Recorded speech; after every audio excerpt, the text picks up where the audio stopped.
It's the birthplace of champions.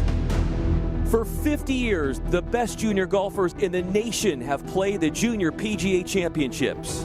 It was run, as much like a major championship as a junior event can, so it was really cool. Major champions, PGA and LPGA Tour winners, and even an Olympic gold medalist have all claimed these prestigious championships. Everything about that week was just great. When I got there, we were treated like, professionals. It was probably the best tournament that we've, played as a junior. Generations have come to know these championships as premier events for junior golfers. And I always loved going to that event. The best juniors in the world went there, and always a great atmosphere and amazing golf course to play. Winning it was a big honor for me. This week, some of the best young players from around the world have gathered here at Fields Ranch in Frisco, Texas, to try and join the legends and etch their name on the Patty Berg and Jack Nicklaus trophies and become Junior PGA champions.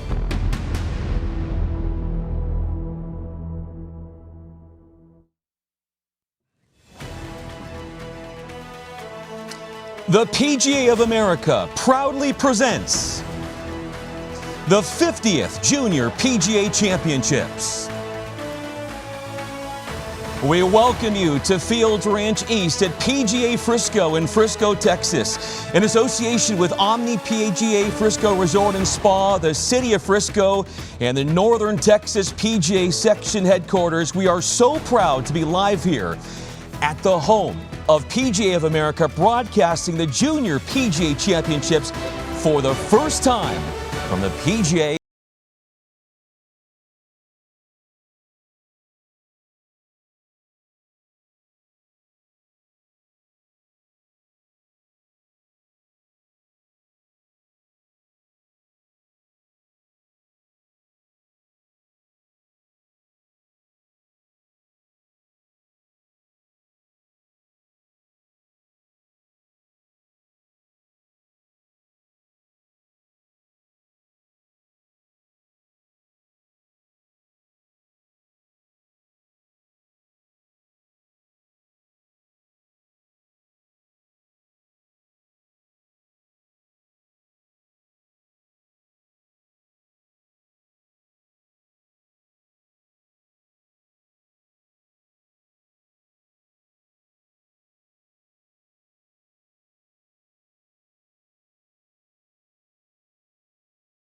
And it's a good thing to be a Snyder because they're at the top of the leaderboard on the boys and the girls side. In studio here, I'm Brian Fenley. Alongside me is Ewan Porter, and on the grounds, walking the golf course all day today and tomorrow will be Lauren Withrow for your coverage. Weather, expect another triple-digit-like day. Low of 82. The wind is coming out of that south direction.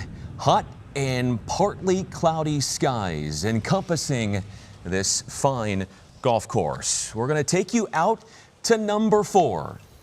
Yeah, Kyler Stone, like you said, Brian, a rough start, 4 over par through 2 holes. He has bounced back at the third. This is a short par 3, playing a little bit down the hill. Pin high, 20 feet right of the flag. That's not a bad shot there. Good leave. You mentioned something about a bounce back from Stone.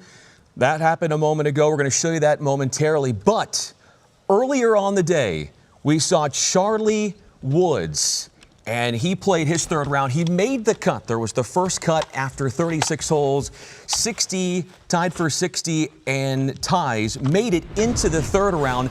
Woods was there, struggled early on. This is a birdie putt for him on 18.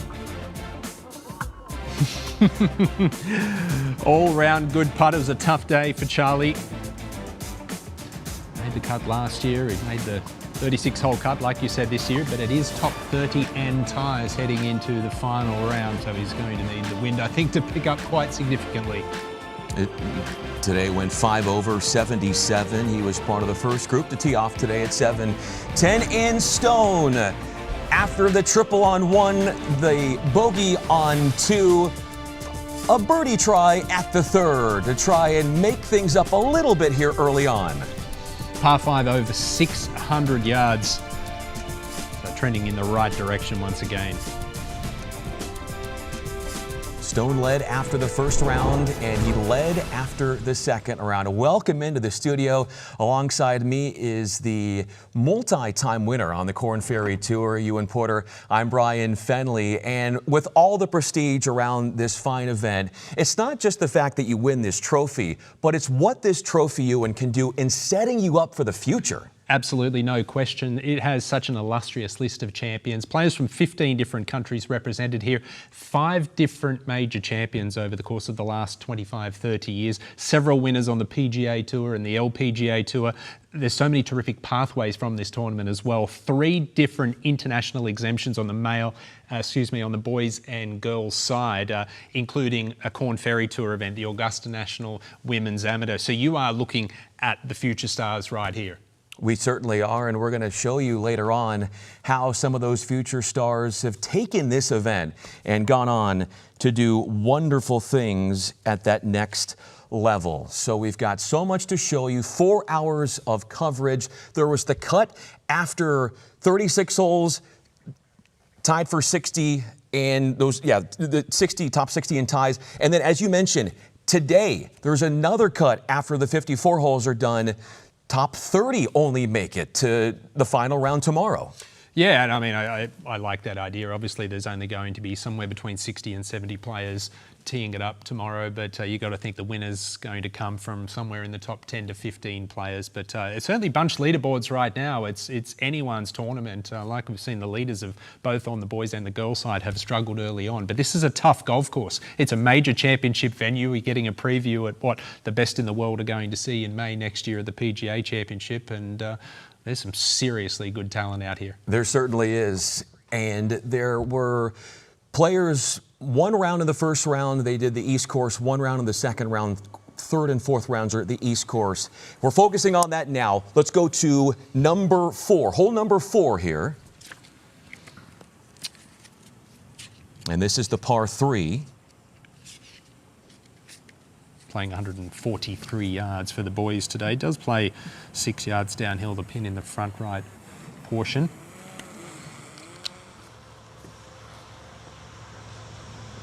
It's one of those greens that when you take it off the tee, you favor that right to left ball flight. And there's a fall off on the back of the green.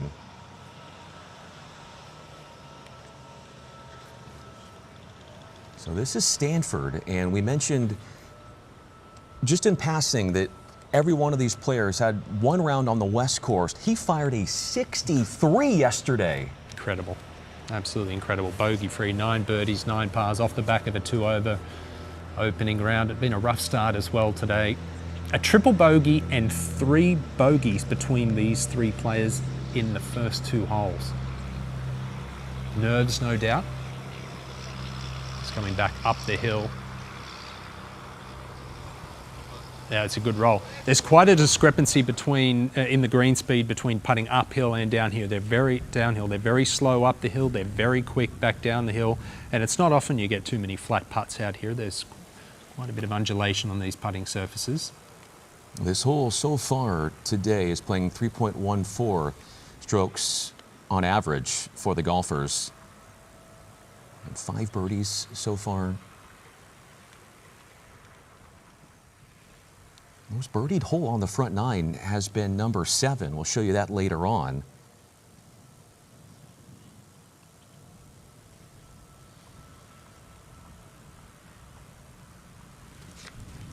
Snyder currently tied for the lead at 7 under par from Gig Harbor, Washington, home of Kyle Stanley, a former PGA Tour winner. This is a similar putt up the hill. He'll be playing at Yale this coming season.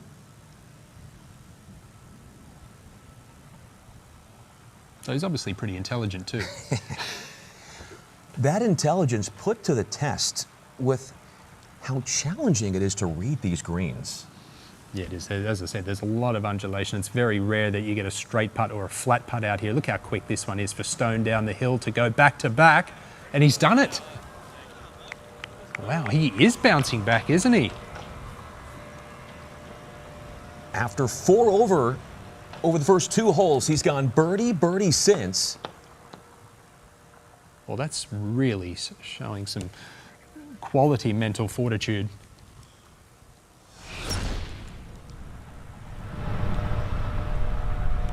Rolling end over end, just a slight break to his left. And back in a share of the lead. Now Snyder. Oh, bingo. What do you think about that, Reed? Well, it's a birdie fest all of a sudden, isn't it? They really faced some adversity over the first 2 holes, and, well, as soon as we come on air, they know when the cameras are on them and they turn up the heat. Snyder, an AJGA Rolex Scholastic Junior All-American. From long range, he sinks it. Well, that was completely the opposite part. That was slow moving to his right and right in the middle.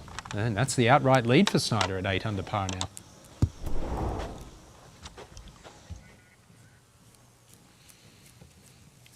We make our way over to 5. It is the #1 handicap hole so far this week.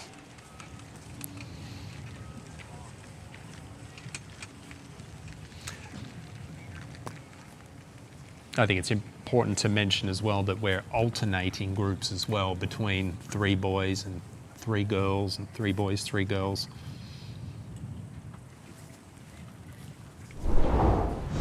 Moments ago, this was Takai.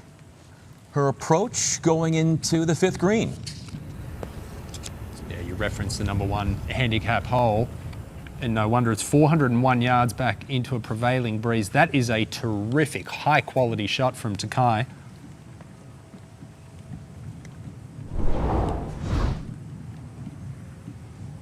This is Leah Graham, who had a 9 on the first hole. She'll be putting first. Began the day at 7 under, solo second after 2 rounds, but had a double on 4, had a quadruple on 1, did have a birdie on 2. I mean, what do you can't prepare for a start like that. You know you're going to have nerves at the start of the day, but when you are 5 over par through 4 holes with a birdie, nothing prepares you for that. It's probably been years since she's been 5 over par after 4 holes, and when you're in the final group in a major, it's a major for these players. It really puts you to the ultimate test, and how will she handle it? I mean, you got to look at the leaderboard and say, hey, I'm right there still. Even though I'm 5 over par for the round, I'm right there still, only 5 back. Left to right putt across the green here for the Swede. Makes a home in Florida. Been a winner on the AJGA circuit in the past 12 months.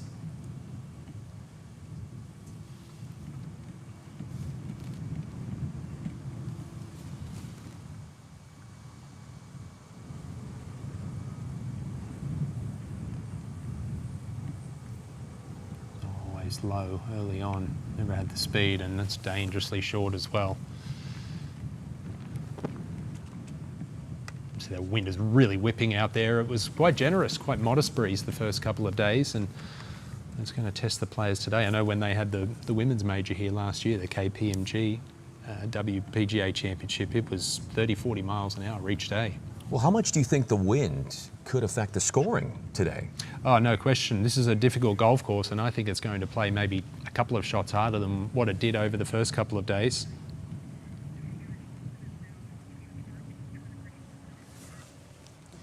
Lauren Withrow, the 3rd member of our team. She is following this group, and she is alongside us now. The hole here on 5, guys, cut 19 on 4 off the right side. This is going to be Yuji Liu now for birdie. About 15 feet on this putt, and it breaks right about halfway through. Played it up on the high side. That one rolls just about a foot past.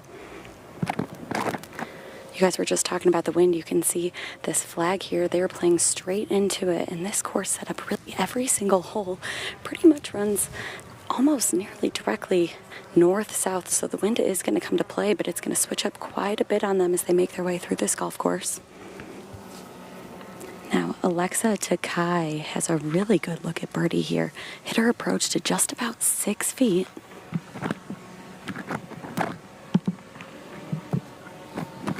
Yeah, that really was such a high-quality second shot. Most difficult hole on the golf course, and got a big, big opportunity here to take advantage of that second shot and get one of those 3 drop shots back. Quick putt down the hill.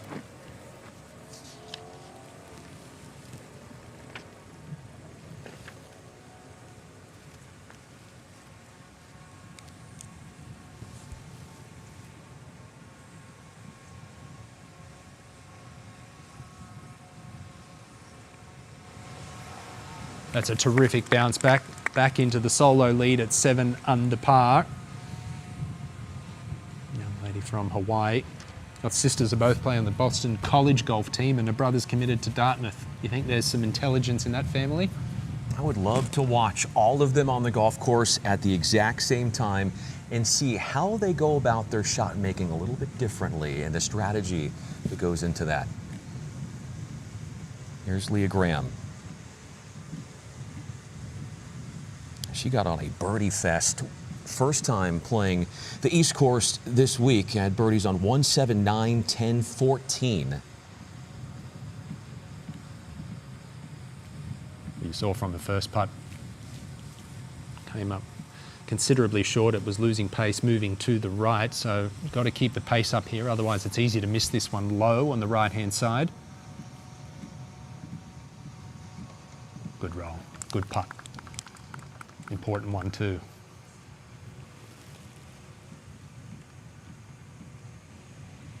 And that's the other thing. I mean, when you're struggling and you're behind the 8 ball and throw into the the hat that it's over 100 degrees and windy as well, it's not easy to stay mentally sharp out there. It's easy to lose your concentration.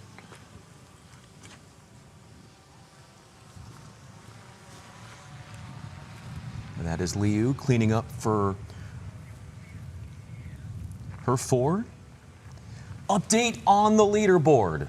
2 tournaments happening at once, the boys division and the girls division. A 4-way tie for first, led by Alexandra Snyder, Feng, Zhang, and Takai. Just getting this 3rd round started. On the boys' side, another Snyder occupying the top of the leaderboard. No relation, though, but it's good to be a Snyder today. And look out for Jaden Sung, who is 2 under after the first 9, right there within 1 of Theodore Snyder. So much to get to from Frisco, Texas, the home of next year's PGA Championship. Next. I don't know what I want to be when I grow up, but I know what I want to do. I want to do something that takes me outside. I want to be a leader. Good job, way to go. I want to make a difference. Nice and easy. You can do it. How are you? I'm Tony. I want to inspire someone. You got the cup swinging. Most of all, Great. I want to find my place in the world. When I grew up, I became a PGA of America golf professional, and it all came true. PGA of America golf professionals. We love this game. From major championships to Ryder Cups, I couldn't have imagined making it this far without my PGA of America coach, Randy Smith. The 2025 PGA Champion. I mean, Randy's been a great asset for me on the course and off the course for a long time. All my knowledge of golf all comes from him, and he's basically family at this point. He's been a great friend for me in life as well, and we have a very special relationship. Find your coach at pga.com/coach. PGA Junior League takes golf to the next level. It's really cool. It's so much fun. Wearing that jersey makes me feel part of the team. PGA Junior League has given me my best friends. I love playing golf with my friends. Having a PGA coach is amazing. PGA Junior League has been a game changer. Love it. Find your community with PGA Junior League. Join the team. Join the team. Join the team. Join the team. Join PGA Junior League. What is it about this game we love so much? Is that it can never be perfected. It's the community you build. It's that I can practice anywhere. It's It's because it's a game for everyone. Whatever the reason, it all begins with a PGA of America golf professional like me. PGA of America. We love this game.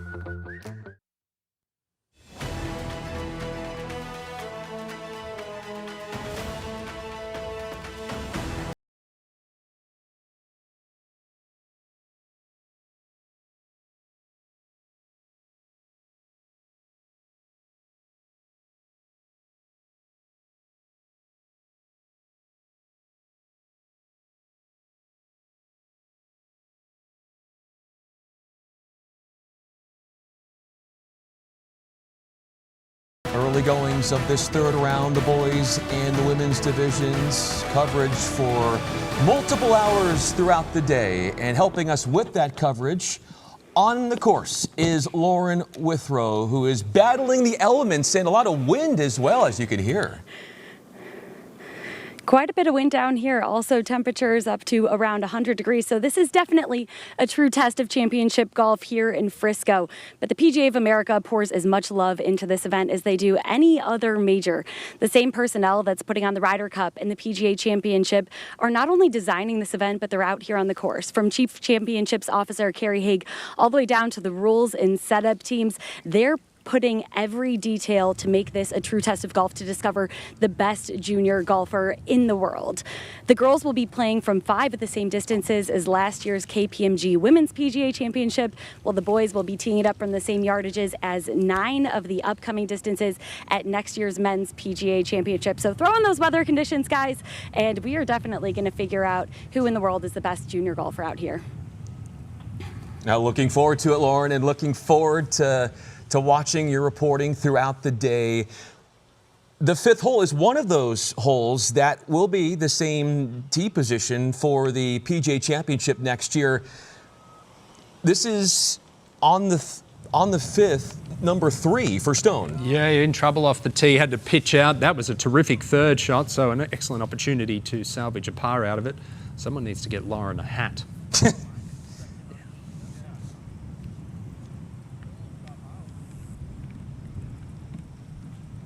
Yeah, it's tough out there right now. There's no question. It's a tough golf course as it is. And it was very windy last year when Min-Ji Lee won the LPGA major here, the KPMG Championship. And you're not going to be able to fake it in these conditions. You've got to be a good ball striker. And we've seen early on the trouble that these players can find. There's been some big numbers.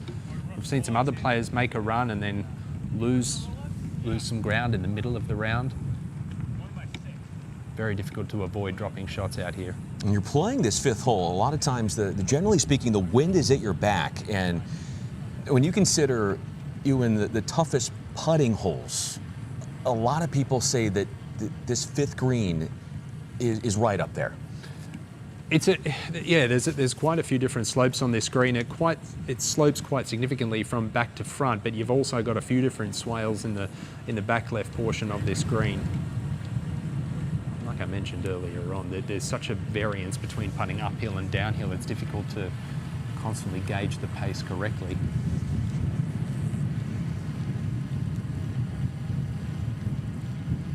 What do you make of that pin position there as well? Well, you're going to see, with the flag there throughout the day, you'll see a lot of putts from around this position where Snyder is. Because if you miss this green to the right, it's very, very difficult to get it up and down, whether you're in the sand or whether you're on the grass there. So players will play a little more cautiously out to the left. And then the problem is, then you're in 3-putt territory over here.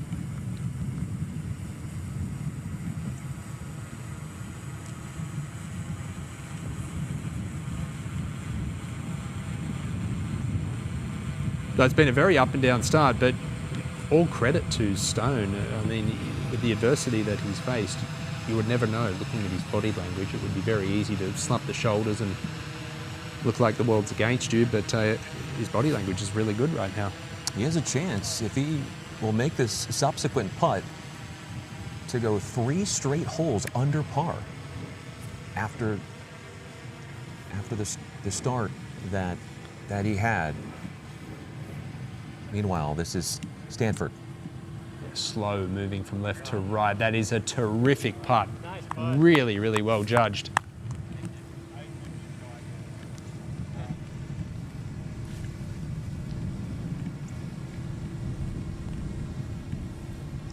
We're going to get to see Snyder now line up his putt.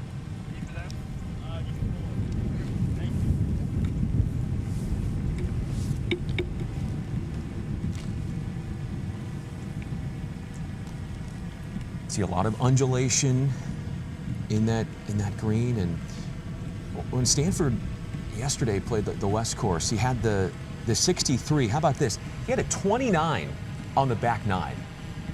Players really eating up that West Course to help their cause going into the last 2 rounds of being on the East Course.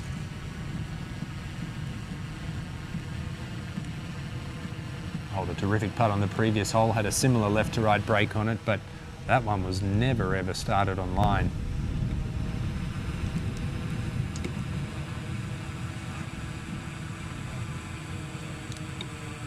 Washington State Junior Champion from a couple of years ago. Some terrific golf courses up in that region. Making our way over to the 6th hole, the par 4. Second shot for Takai. And rolling it up really nicely, tight. Well, she hit a beauty on the previous hole. That's back-to-back fabulous approaches and a chance for a 2-stroke lead once again. Returning back to 5. Yeah, slick putt down the hill here for Stone. This is actually not too dissimilar to the one that Takai holed in the group in front. And a big putt too, as far as momentum is concerned. Tough start, as we've spoken about. Birdies at 3 and 4. This one to save a par. Just have some gentle movement from his left to right.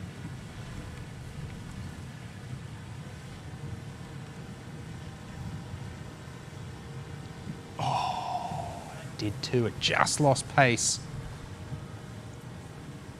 Well, still without a par.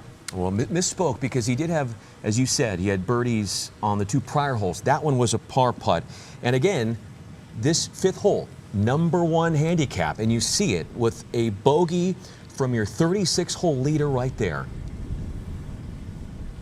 And this is now for a par for Snyder. Should be pretty straightforward. Back up the hill.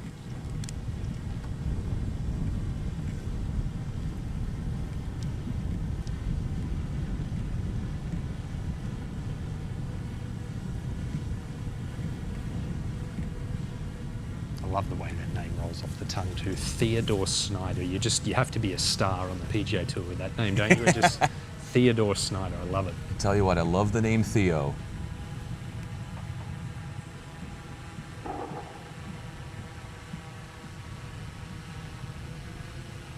Oh, heartbreak. Horseshoeing off. That's a crazy game, isn't it? He holed it from 30 feet on the last hole for birdie, and he's 3-putted here, missing a 3 or 4 footer, and he was the outright leader as well, so that means we have a 3-way tie at -7 once again. Bringing a lot of people back into contention in this tournament. That's the 10th bogey on the boys' side at the 5th today.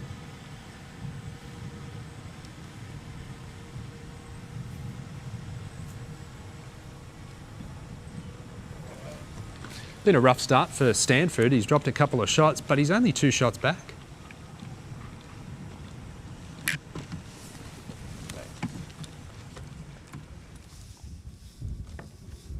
This is the 6th hole and the green. Oh, what a putt from Yuji Liu. And that gets her to -7. I mean, there's no question she's a star of the future. She's had a win and 2 runners-up in the professional game on the China LPGA already, and that's Takai going back-to-back birdies.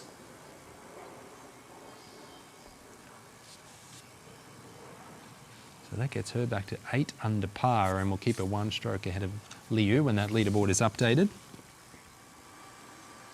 A par try for the native of Jupiter, Florida, Graham.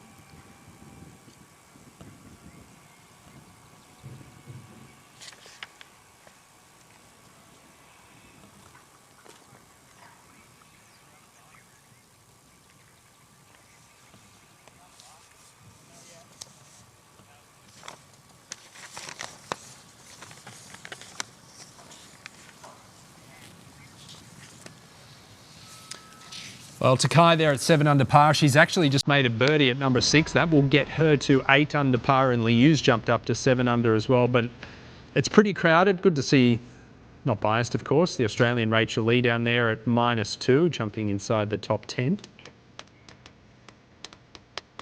3 Aussies in the boys division, including Spencer Harrison, who is tied for 7th. Yeah, he was 7 under par. He has dropped 3 strokes in the last 4 holes. It's tough out there, but he's right there. And so too is Hamish Farquharson, just a stroke behind him at 3 under par. But it's bunched. You've got 15 players there within 4 strokes of the lead. I mean, every single one of them still right there in contention. Meanwhile, just a few miles away from where this golf course is, Fields Ranch, there's a PGA Junior League program in Frisco that is one of the fastest growing in the country.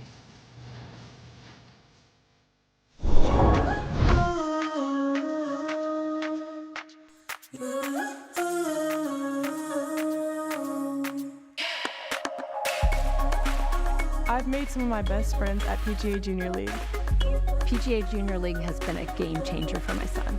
I feel like I have my place in my community here. It makes me feel very special. PGA Junior League is a great experience.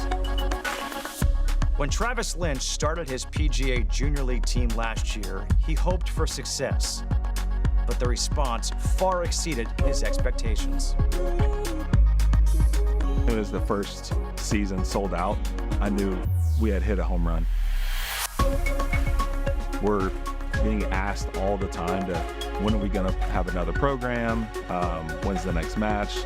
All the kids are super excited to get out there on the golf course, and that's the main thing. It gives them an outlet to get on the golf course, play golf, fall in love with the game, and keep coming back for more. In all, Travis had more than 100 boys and girls sign up for his PGA Junior League program in year 1. Having a PGA coach is amazing because I love being able to have the opportunity to work with someone that can help me more in my game. I love Coach Travis. He's one of the best coaches I've ever had, and he explains it in such a simple way and easy to understand terms. It's amazing. I started golfing at his same age, and I only had a local municipal course to go to, so the fact that he has expert coaches and great training and the camaraderie he meets with the friends it's really fun and exciting to see. PGA Junior League has helped my daughter build confidence. Ever since she started golf, she's opened up more and making more friends. To see her smiling and having a good time and laughing with her friends, it brings a lot of joy to me. I like how I can see my improvement, and I also get to hang out with family and friends. I've always loved playing with my friends, but PGA Junior League just takes it to the next level. I've made a ton of friends. I've played with people that I haven't known, and then I played with them, and then I make really good friends, and then I play with them in future tournaments, and it's really fun. It's great. You see the camaraderie, they're high-fiving, they're developing handshakes while they're out there playing and competing and talking one another up. It's a great team experience in that regard too. PGA Junior League, it's a 10 out of 10.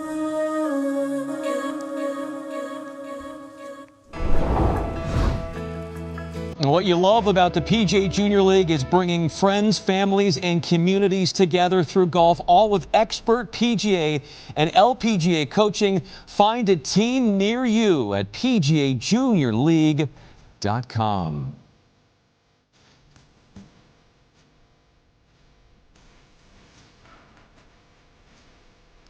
Our last groups, boys and the girls, are still amid their outward 9. There have been championships here, and it's only going to grow leading up to 2027. But some household names, if you know golf, and Steve Stricker was here in 2023, and he finished first. Then we had Ben Pollan a couple of years ago in the PGA Professional Championship. He's been a great player for many years, played in a few PGA Championships. And then Min Ji Lee, my fellow Australian, winning her 3rd major last year. And all 3 of those players, great ball strikers. And we spoke before about how you have to be a fantastic ball striker with the windy conditions around here. And then next year, of course, the PGA Championship, the best male players in the world.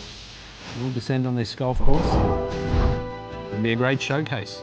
To the 7th, Evan Liu from Rancho Santa Fe, California, putting for par. Oh, currently in a share of the lead, so that will drop him out of the pack at the top. But still, he's right there, just a stroke behind after he cleans that one up. He's playing with Jacob Newsom and Matthew Marigliano, and that group is a combined today 3 over.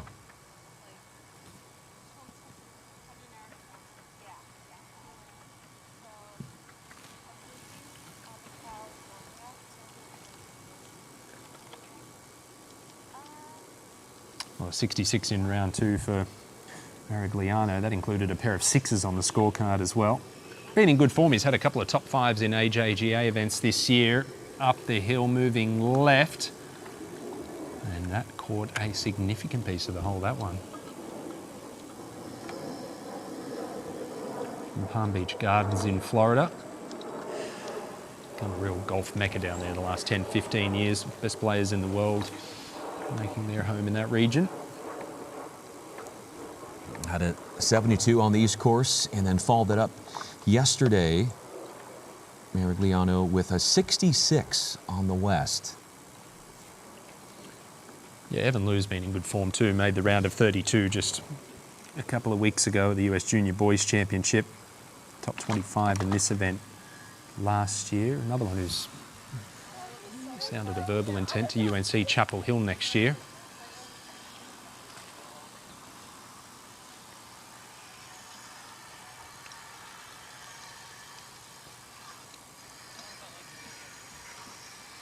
Who started this day at 6 under after 2 rounds. Backtracking to 6. And an approach shot for Snyder. Yeah, just a wedge in hand from around 100 yards. Good lie in the rough, should be able to get a little bit of spin on it. He did, he just didn't fly it anywhere near far enough.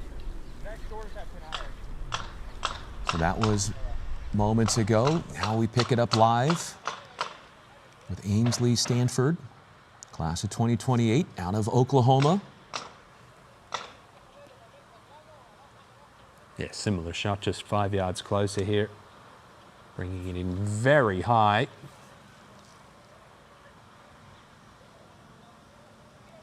And did not get the check, and you do not want to go long here. That's going to be a very difficult up and down.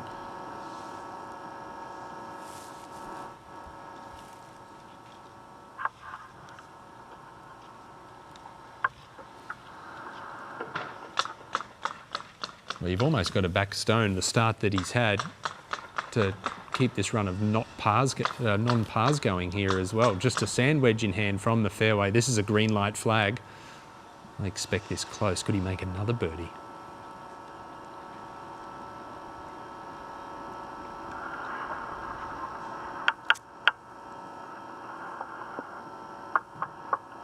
Took a huge bounce, didn't it? Well, he might keep the run of non-pars going because that's going to be a tough up and down from over the back. Short-sided himself a little bit there. Yeah, I mean, that's these young players are so talented and they're all going to be future stars, but there's a fine line between the level they're at now and where they're aspiring to be, and it's just little mistakes like we saw there. You just can't afford to be long. You're better off erring on the side of caution and being a little short there. It's a hole that scoring average of 4.16 over the first round of East Course play. Oh, the 7th, the short par 4. It's only 296 yards for the boys today. And for the girl, only 249 yards. There's a little collection area just before the green, and that was Yuji Liu. But over on the right-hand side here is Takai.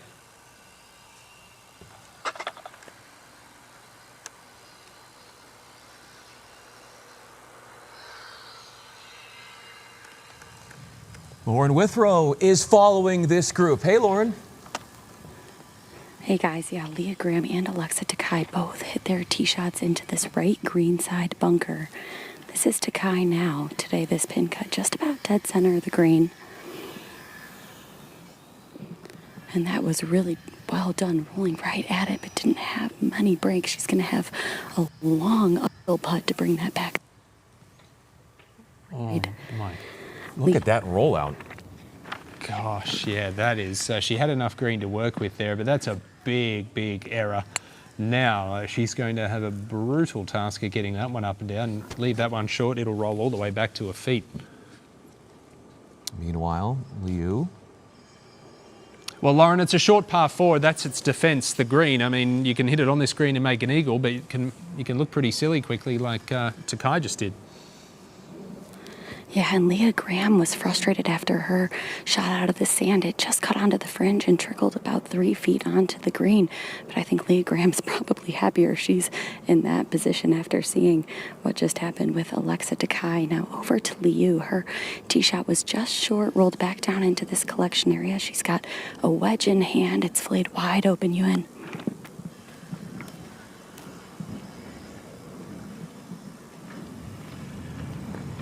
Good for distance. She expected it to move a little bit more to her left, but that's still a good birdie opportunity.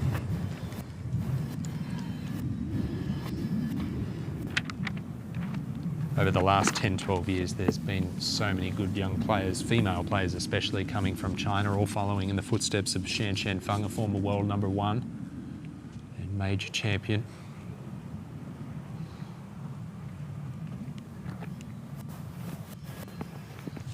If you're Takai, Ewan, how do you play this?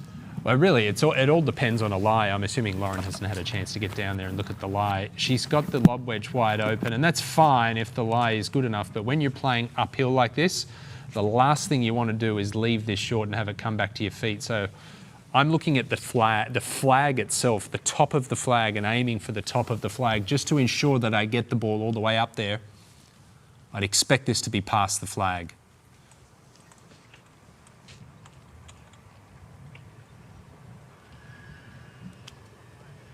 That's a pretty good shot, but understandably erring on the side of caution with that one. We have had on the girls' side on this 7th hole this week 2 eagles. 2 eagles at 7. One of the easier holes, as Ewan mentioned, on the golf course. But for Takai, her short game is being put to the test here. Well, every golf course, in my opinion, should have a hole like this. You need a drivable par 4, one that you could make a 2, a 3, or a 5 or a 6 in equal measure. And that was, oh, it's going to be a par. Kyler Stone, he's almost chipped it in. Well played, that's a good save.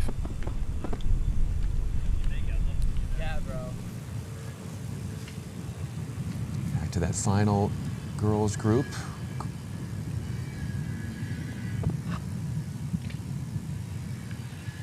This is Snyder for birdie. Yeah, it's Graham. Yeah, this is Graham for. This is the final group.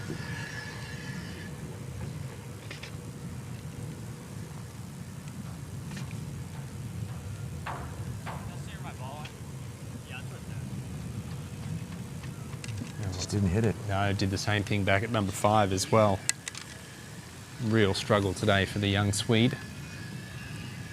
It's great to see this international flavour here. Like I said, 15 different countries represented. This is it's a major championship for these juniors, and on the PGA of America calendar. You can only see it growing in stature and significance in the years to come.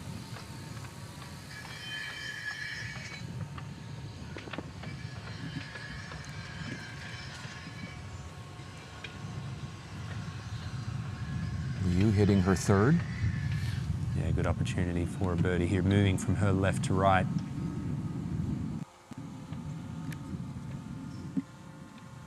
Beautiful setup.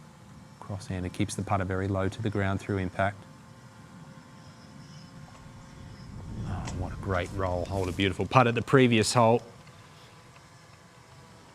She's the danger player, Liu. She knows how to win. She's had more high-level experience than any female player in the field. She's teed it up on the LPGA Tour 3 times.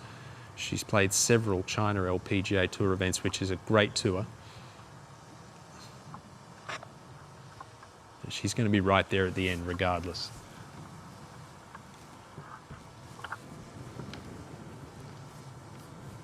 Trying to salvage a par is Sakai. After she was lying one in that greenside bunker. I like her setup. She's got a short putter, lets her arms hang very much over the ball.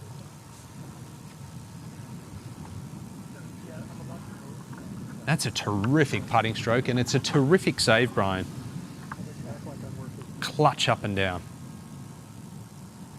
Went long out of the bunker with her second, and then the recovery shot, and then paid it off with a 4 to minimize any damage, avoid that happening. Now over to 8. Look at the wind really wreaking havoc on this par 3. Yeah, pretty exposed part of the golf course, and that was a beautiful little pitch there from Evan Liu.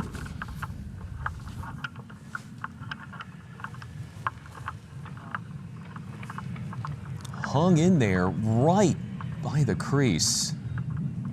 Right, that lip. Yeah, that was Jacob Newsom from Oklahoma. He's right there as well, 5 under par, just a couple of strokes back. He's going to be playing his college golf at Mississippi State.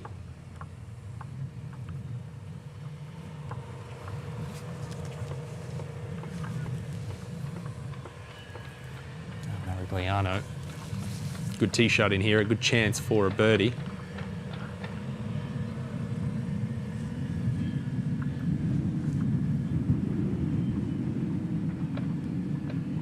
It's 3 over on the day.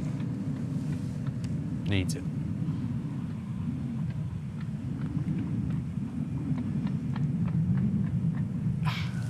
Just lost it on the low side. Gets hot and windy in Florida too. He should be somewhat used to these conditions.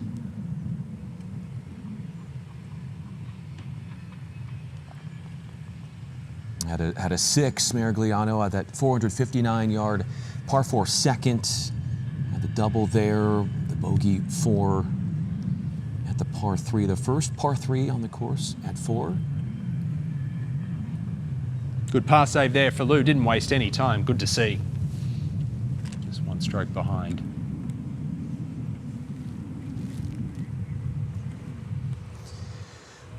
For more on Magliano's swing, we've got a chance to break it down.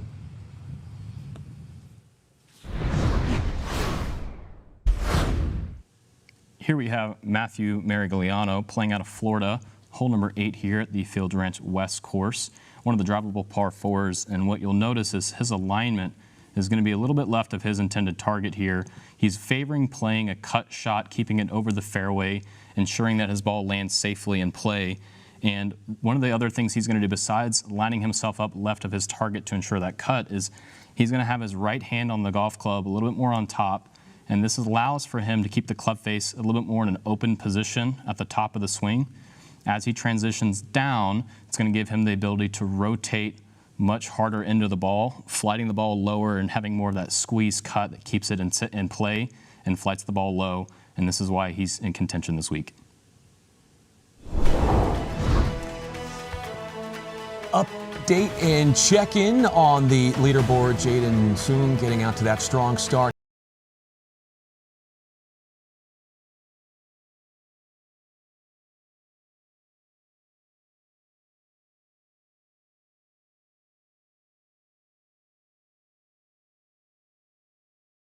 Girls in Takai, 1 shot ahead, and she came up with a big par saver moments ago.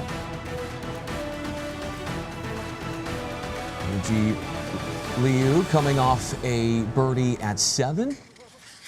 Will look to attack this par 3 8th. Only 4 paces from the left-hand side, playing 144 today. Breeze off the right. Set up pretty squarely. Just going to try and hold it up against that breeze.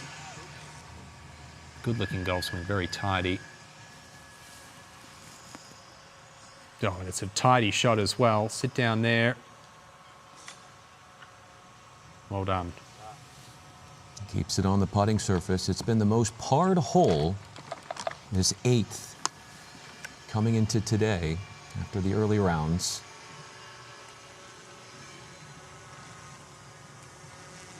Well, you can see with her practice setup here, Takai, she's looking and aiming a lot more out to the right, which I don't mind. There's a lot of green over there. That pin is dangerous over there on the left-hand side, but we saw Liu set up very squarely and try and hold it against the breeze. This one, for Takai, she will try and ride that breeze a little bit more.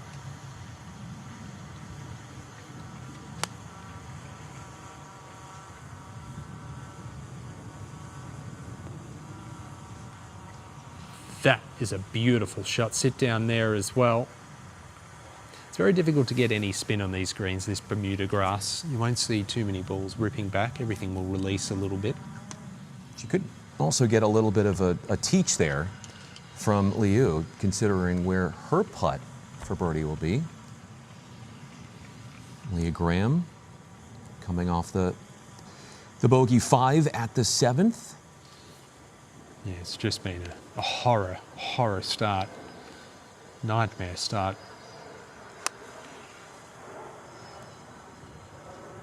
Good rotation through the ball there, hoisting it in high, but that is a club long and again short-sided. Just terrible position there.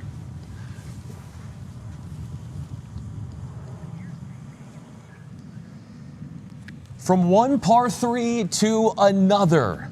First time we get to see Peyton Hagen with her tee ball. Well, it's one of the more difficult holes on the golf course. This one, 173 for the girls. Did I say it was difficult? Apparently not. What a shot. A tap-in birdie for her, and that is how you play the 13th. 165-yarder today.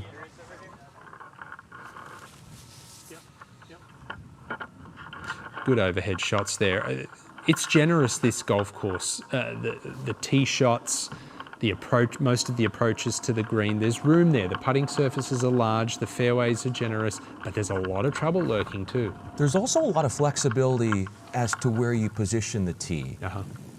How does that impact things? Because you can really bring the tee up on a lot of these holes, or you can make something drivable on a par 4, or you can add on to the difficulty in another way.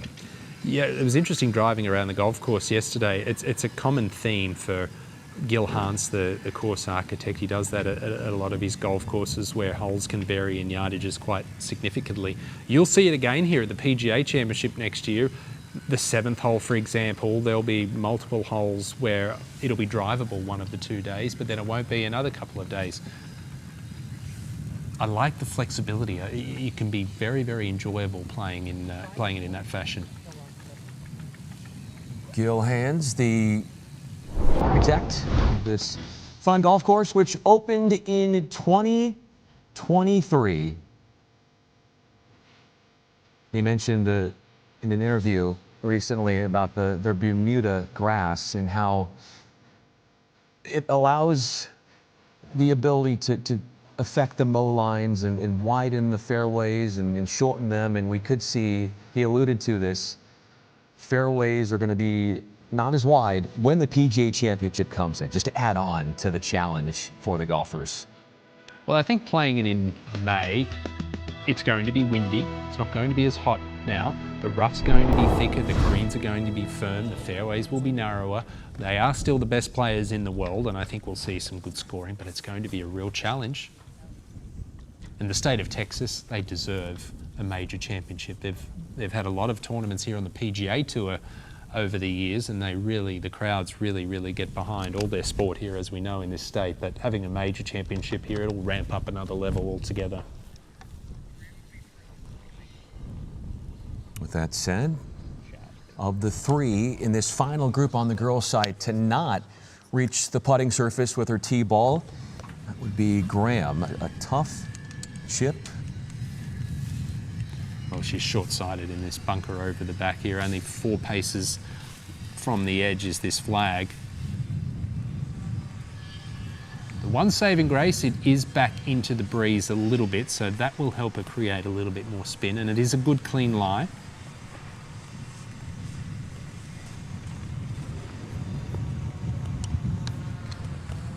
3 in this final group going past the flagstick with their firsts.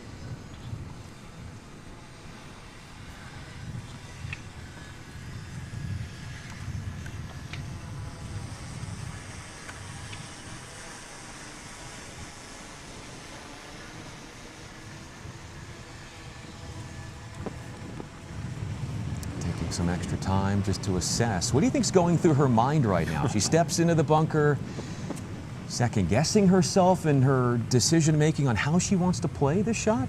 Well, honestly, I think what's going on, I don't think she knows what's going on right now. She's 7 over par for the round through 7 holes. So I think it's fair to say her brain is probably a little bit scrambled right now, and it's understandable. Like, you're playing in front of a global audience, you're in the final group, there's a lot at stake, and you're probably having the worst round you have had in a very, very long time. So it's understandable. She's just taking a little extra time trying to gather her thoughts. And it's a very, very challenging shot here. Back-to-back holes where she has found the bunker.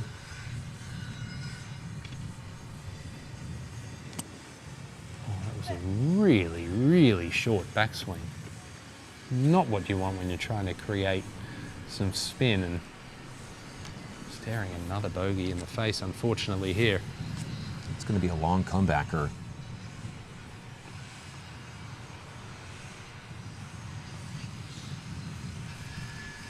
What's your advice to Leah? Obviously, this isn't the round that she had in mind coming into today, but what can she do to mitigate what she's done so far, and just from a mental perspective, and get herself back to the form that she knows that she's capable of? Well, there's two things. I think first and foremost, you just need to grind. 78 is better than 80. 74 is better than 75. All the best players in the world will fight and scrap for every single shot, because one shot could make a big difference at the end of the day. I think the other thing too is, when you're struggling so much, the best players in the world will find something to at least get them through the round. Go and search and find the secret at the end of the round, but just have something to get you through the round, as Liu is looking for back-to-back birdies here. I thought that was going to move right too. If she made that, that would not only be that, but it would be 3 birdies in the last 4 holes. But what can Takai get as far as intel from that putt, considering where she's going to hit her putt for birdie? Yeah, a lot. I think it's very advantageous to be going second here. As I just referenced, I mean, everything in this green feeds from right to left. So you would think coming back in the other direction that it's going to go left to right, and it didn't. It almost went left, if anything, and you can see Takai is set up more at the hole here. I don't think she's going to miss it anywhere near as much on the left-hand side as what Liu did. A definite right to lefter, this one. And to extend her lead as well, Brian. And that one did go right. You know what, I think a lot of it is influenced by the wind as well. Yes. You've only got, when you're over the ball, you can see how breezy it is out there now. It only has to get one gust and away it goes. When you have the wind like this, it kind of makes me think about putting defensively and not going for too much risk, and how much the players could be defensive putting, so to speak. Yes, I mean, sometimes you just can't help it. You get a gust of wind when you hit the putt, and it affects what the ball does. That's just Mother Nature. You can't, nothing you can do about it. All you can do is potentially set up a little bit wider with your stance and just hit every putt with a little bit more commitment and a little bit more authority. A par try from long range for Graham. Well, every putt that we've seen, she has left short. And quite significantly so. Pays the price, found the bunker off the tee, and again is going to likely drop that shot, that one shot, assuming she makes this next one.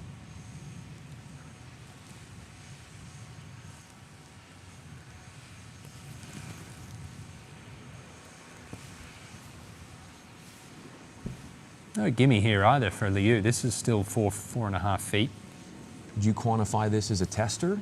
Oh, absolutely. Anything outside for me about 2 inches is a tester. Especially with the wind blowing as well.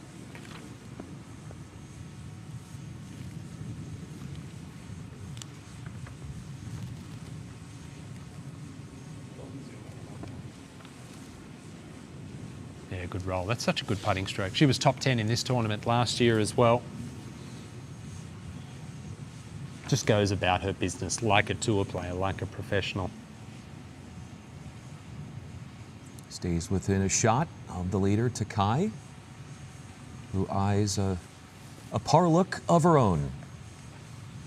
I think just to that point that I made, Brian, these players all have access to such great information these days, both you know, from a technical standpoint, from a physical standpoint, and they're just getting better and better, younger and younger, and they're ready to compete with the best in the world at a younger age when they come out of school.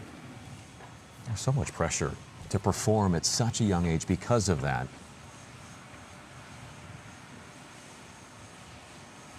On the flip side, it is a game forever, and if you look at the male major champions this year, not one of them was under the age of 30. So it still is a game that your prime and your peak can still be later in your career. Well, Phil won 50 yeah. 51, wasn't he? Oh, and that is brutal. That's 9 over par for the round through 8 holes, and at this point, you just want to hide. You just feel for her. And she knows that she is an extremely talented golfer, and it's just not been her day.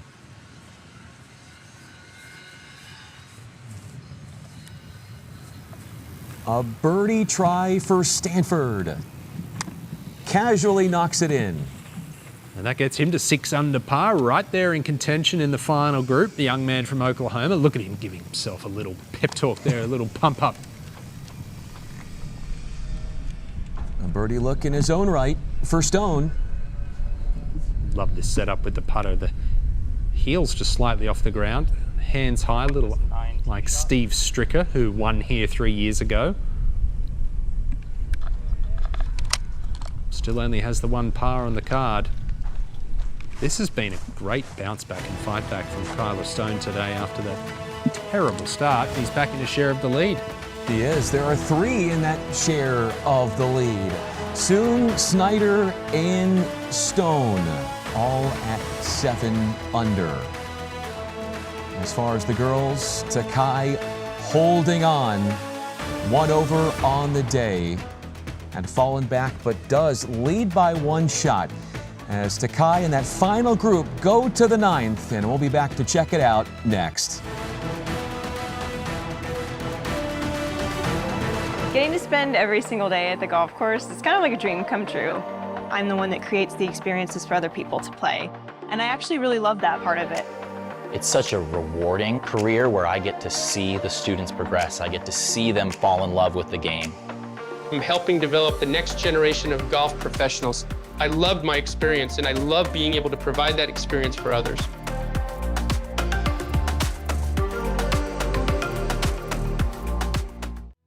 PGA Works is on a mission to develop and shape the future leaders in golf and in business. Success starts here through fellowships, college scholarships, career exploration events, and championship golf. PGA Works is inspiring talent from diverse backgrounds by preparing them to ascend to key employment positions in the business of golf and beyond. Visit pgareach.org for more information. I'm Kathy Kim, and I turned my passion into a profession. Being a PGA coach allows me to make a career out of what I love the most. I love the game of golf. You know, growing up, everyone always says, do what you love, and I chose a career in golf because of my passion for it. I'm excited to go to work every day. Whether I'm in my office, whether I'm on the golf course, I'm getting paid to bring people into the game of golf. How can you not love that? That's what it's all about. Join more than 30,000 PGA of America golf professionals who love and lead the game of golf. And he's the driver. Hang on. Don't you drive too fast. Welcome back, and this is Snyder. I want you to play Tommy, I want you to play a song for me, please. That's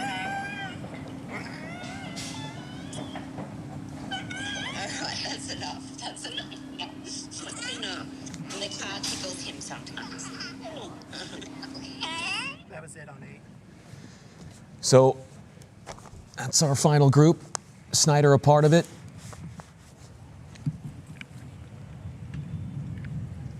wind has been noticeable, to say the least, and it generally is coming out of the south. And we've got a bunched up leaderboard on the boys. Miles Russell, get to know that name. He's been in the news lately for all of what he's done. 2023 was his year at the Junior PGA. 14-year-old Miles Russell won the Junior PGA Championship Boys Division in August 2023 at the Hot Springs Country Club in Arkansas. Russell rode the momentum of his third round 65, turning in a final round 4 under 67 to secure a dominant 7-shot victory at 18 under par. Every win's a confidence booster, but this one's for sure. I mean, kind of great way to end off the summer and on a really high note, and it's an awesome event. It's the event that you want to win and get your name on the trophy. Like, it's really cool. Don't think it's all sunk in yet. The start of many great things to come for Russell. Some of the early achievements, his burgeoning resume continues to grow. Made the cut at the U.S. Open at Shinnecock at 17 years old earlier this year, and he was the youngest player to make a cut on the Korn Ferry Tour. Did so 2024 when he was 15. What were you doing at 15, Ewan? I was trying to play golf and nowhere near that level. It's hard to fathom. We return to 8. That's a look at Snyder, a Washington State native. This is our last group of the day on the boys' side. He's in that same bunker that Leo Graham was in. And I've referenced a couple of times, Brian, how you have to be a good ball striker around here. And to elaborate a little bit more on that, I'm not just talking about the fact that you have to hit it straight and hit it on the fairway and hit it on the green, but with the windy conditions, it asks so many different questions of you. For example, here at the par 3 coming downwind, you've got to be able to hit the ball high in order to be able to hold it on the green. And Snyder hasn't done that, and it's released over the back into the bunker. And conversely, when you're back into the breeze, you've got to be able to hit it under the breeze to not have it get affected. Like this setup, nice and close to it. Oh no, and he's just compounded his error there. That too was a very short backswing. And that's the first time, this hole is the first time he's been in a bunker today, had avoided it the first 7 holes.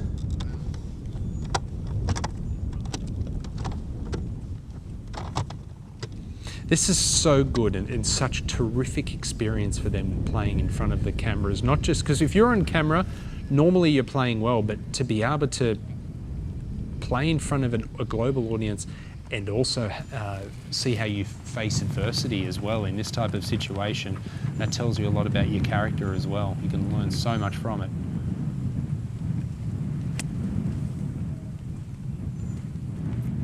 Going to run out a little bit more than he would like.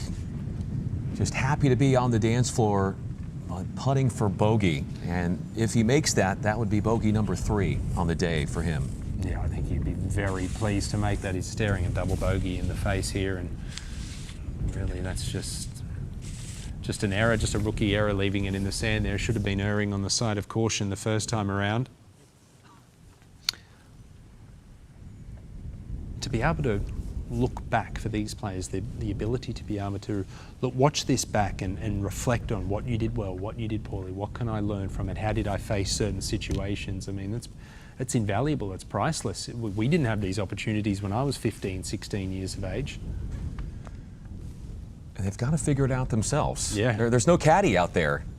And there's a lot of college you mentioned the pressure of television cameras being out there. But there's also the pressure considering that there is over 100 college coaches recruiting this week. So there's a lot of wanting to impress because there are some youngsters who haven't signed with schools. Now, Kyler Stone he is going to be going to Pepperdine, the Alameda, California native, and he's got a putt on 8 for birdie. He was the Cal State Amateur Champion this year, up against the men as well. Going to be seeing his name well into the future, and Pepperdine has produced so many PGA Tour stars over the last few years as well, with the Gala and Joe Highsmith, William Mao.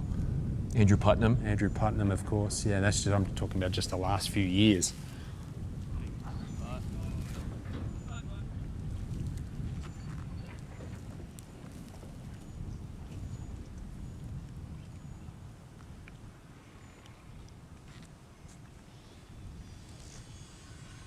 And if I'm a college coach, that's a good solid par there. If I'm a college coach, I like more what I'm seeing out of Kyler Stone today than what impresses me more is what he's doing now versus shooting a 67. When players play well, they can all shoot 66, 67. But when you're 4 over par after 2 holes in front of a global audience and cameras in the heat of the battle, and you bounce back like he has, that shows more about someone's character than anything else.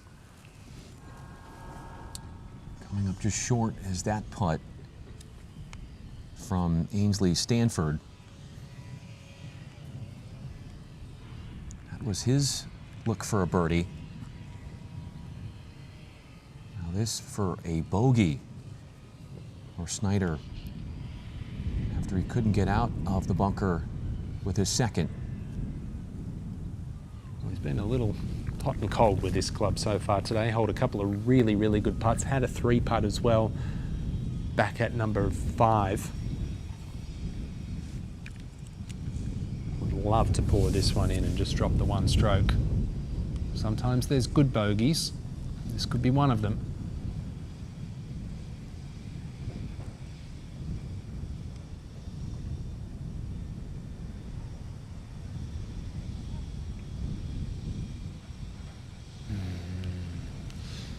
Not to be. His first double of the tournament.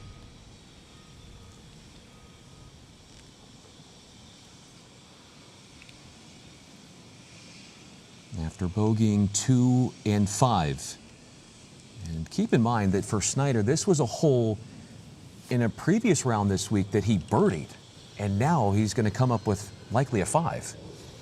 Just going back to the point that I made earlier, I've been running a junior golf series in Australia the last few years, and it's one thing I always say to the young players, especially the really good ones. You can all shoot 65 or 6 when you play well.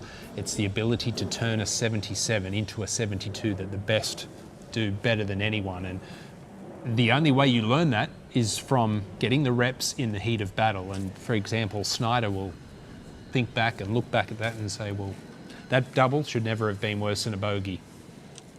We will now pivot to 9. Liu with her second in the fairway. Got a hybrid club in hand, difficult par 4, 408 yards. Flag in the back right portion of this green. That was a very, very nice looking shot. That shouldn't be a bad leave there, just over the back. Second for Graham.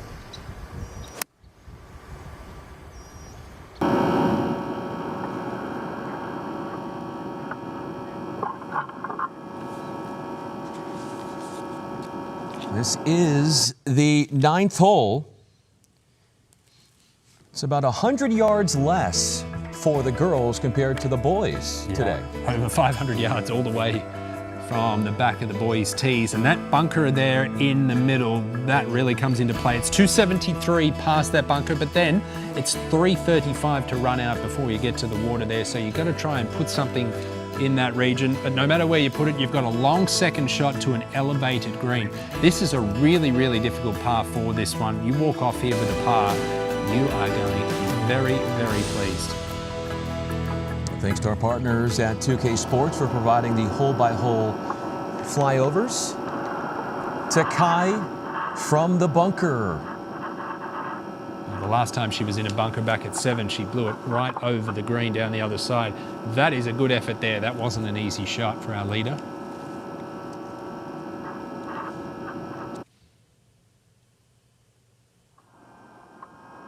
Takai bouncing back with a couple of birdies ever since she had the double bogey 7 on 3. You, Lauren? This is a wedge wide open right here for Liu. Hit her second shot just long of this green. That's her third. Just catches a few feet on. It's going to trickle down. It needs to catch that slope. And that one just dries up. Well, I'll tell you guys, I know you were following the boys a bit. I was here watching the girls. It was back-to-back 3 woods off the tee and on the approach for both Takai and Liu. Now, Leah Graham had an absolute amazing tee shot, outdrove everybody, had about 160 in. She was the only one of these 3 to reach the green in 2, but now, guys, she's got a really long uphill putt on the way, and this has been tricky for her. She's left her last few putts from distance short, and this one far longer than anything we've seen so far. It's been a struggle with just about every club in the bag today, unfortunately, for Leah Graham. We've seen a couple of 3 putts from her already. She's been leaving the putts quite significantly short, Lauren.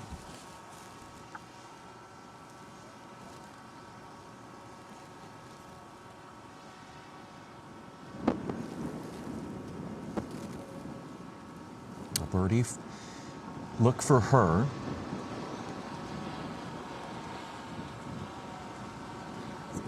Exit to about 4 feet. Yeah, pretty good effort from down there.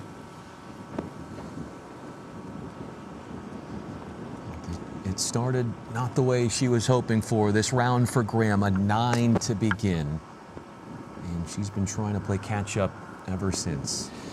And, you know, I've spoken about these players playing in front of cameras, which most aren't used to, but Yuji Liu, put her on the other side of the equation.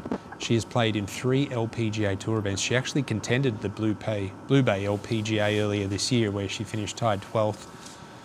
The China LPGA Tour, which I've referenced, they play in front of local television stations every week. She's had a win and a couple of runner-ups out there, so she's going to be comfortable in this scenario. It's not going to faze her too much, but it's saying that she does have a challenging par putt here, Lauren.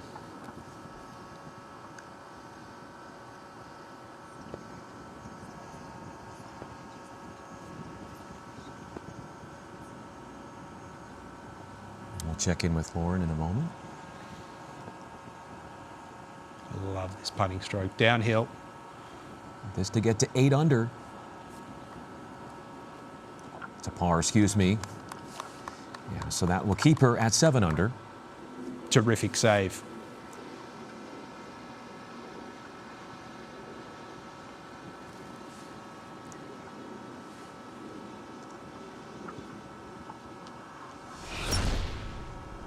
To looking at the par saver. It's a terrific putting stroke. Her wrists don't break down. The putter stays low to the ground. Everything stays very, very still, even in the breezy conditions.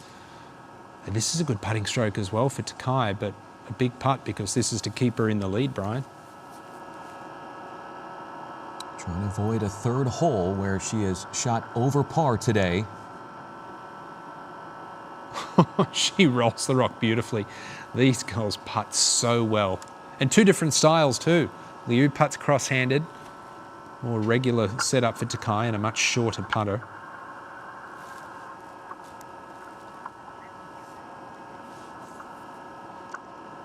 Let's relive that make. That putter can't be more than about 28, 29 inches long. Great up and down from the bunker. Graham looking for her 4th par on the front 9. Well, she needs to see one go in. She's already missed multiple putts from this distance, and this is by no means a gimme. A little bit of a slider to her right if it loses pace.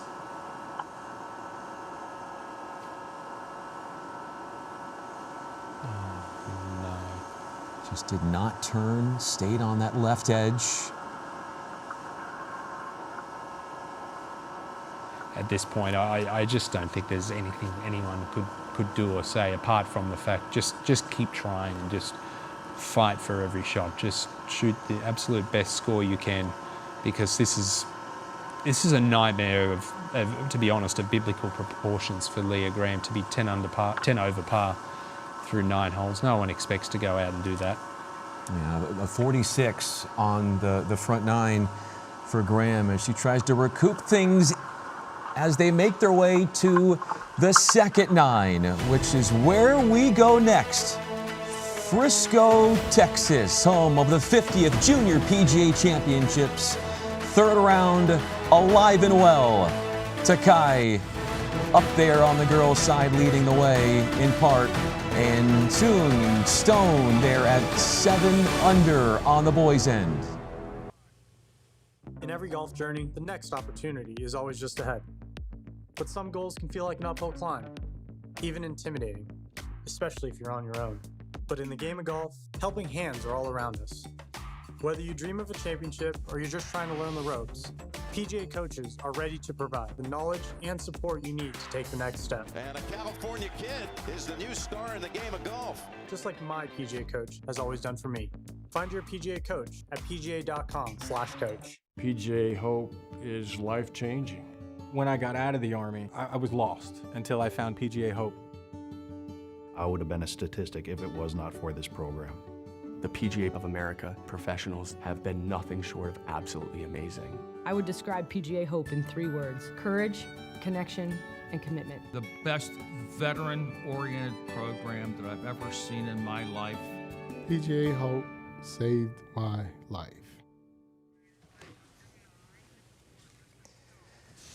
Final hole of the first 9. Stone, his tee shot found the fairway and has this left on his approach into the 9th. Yeah, perfect tee shot here. Right around 190, 195 yards for this second shot. Good setup, weak right-hand grip.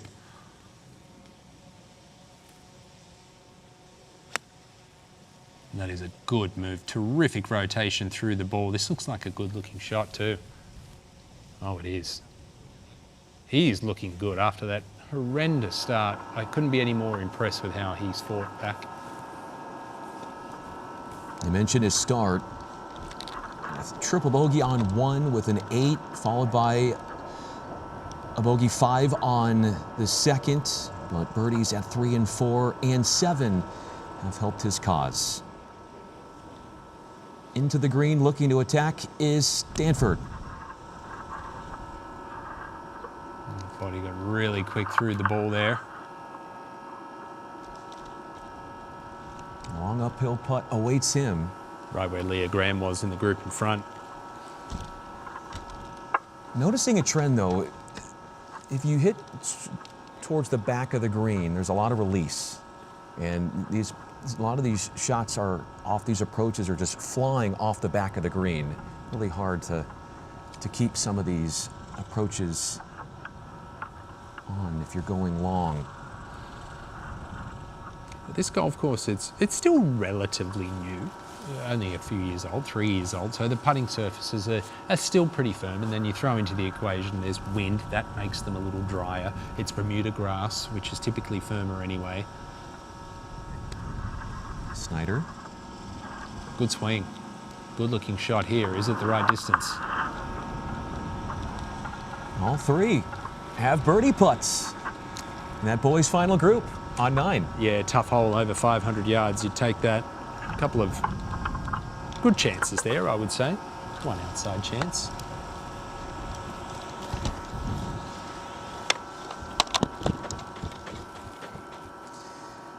This is a course that we're going to see next year, the PGA Championship 2027. It'll be here before you know it. Texas, a state founded on nothing but grit and guile and guts. This big, broad canvas has unearthed so many legends. We call them Mavericks, Rangers, and Stars. We call them Cowboys. They are rabble-rousers, fast-talkers, and gunslingers. These Texas heroes are larger than life. They give this state its shape.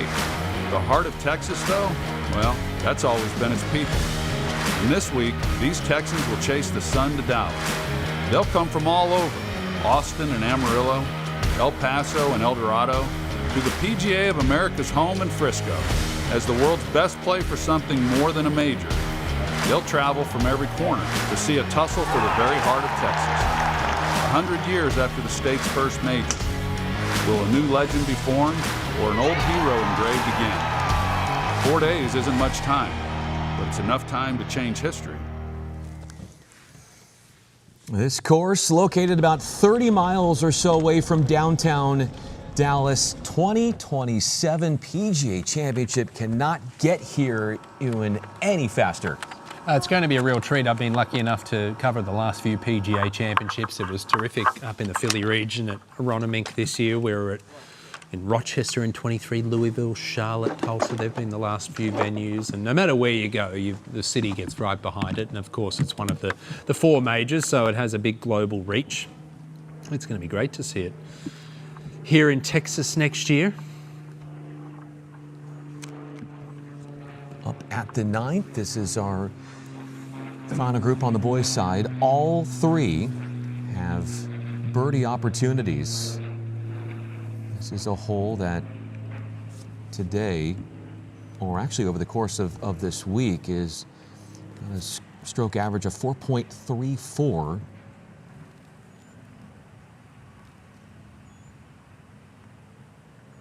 Third fewest birdies today on this hole for the tournament on the boys' side.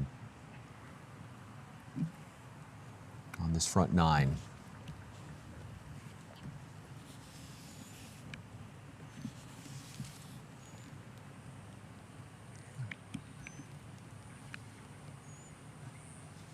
While we wait for them to line up their birdie putts, Tafung for birdie.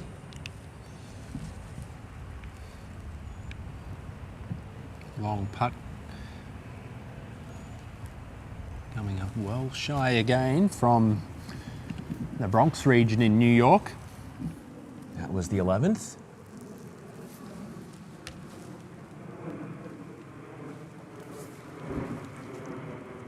Tyler Stone is in this group.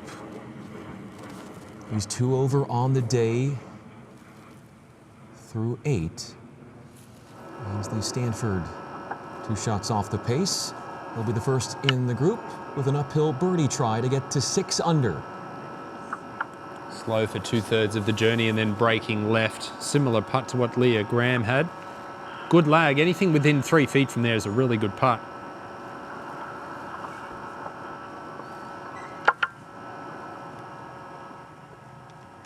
Stanford won on the AJGA in May at the Thunderbird Heather Fair Classic in Phoenix. To Theodore Snyder. What do you think about this putt? It's just going to have a little bit more right to left, this putt from this angle.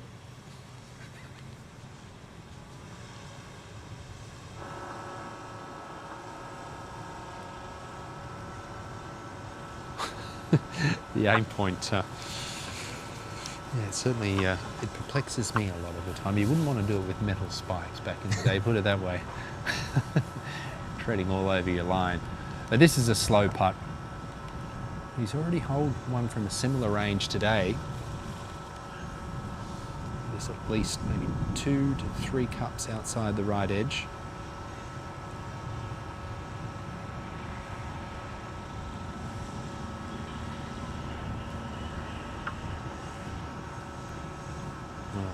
Did not hit it. If he made that, that would have been a 4th birdie for him on the front 9.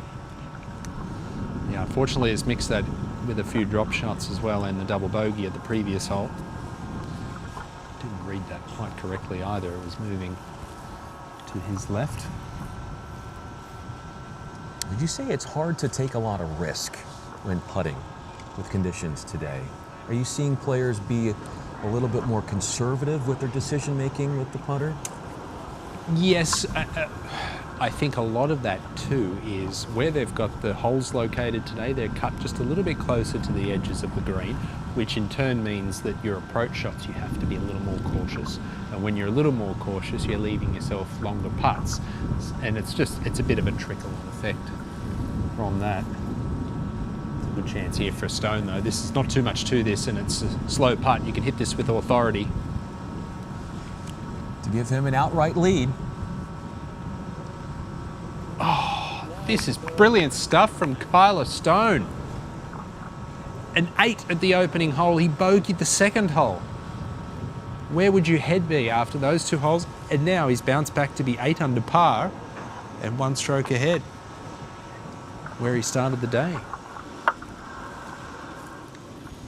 Closing out that front 9, birding 2 of the final 3 holes, and a solo spot top the leaderboard for him at 8 under. Well, I know Coach Michael Beard at Pepperdine will be very, very pleased with what he's seeing out of Kyler Stone right now. I'm sure he's tuned into the broadcast. Good save there from Snyder.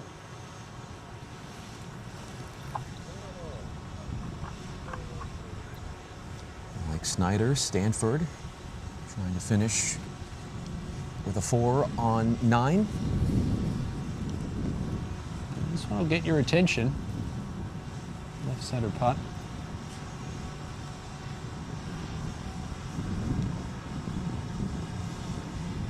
Hold on. Good 2 putt.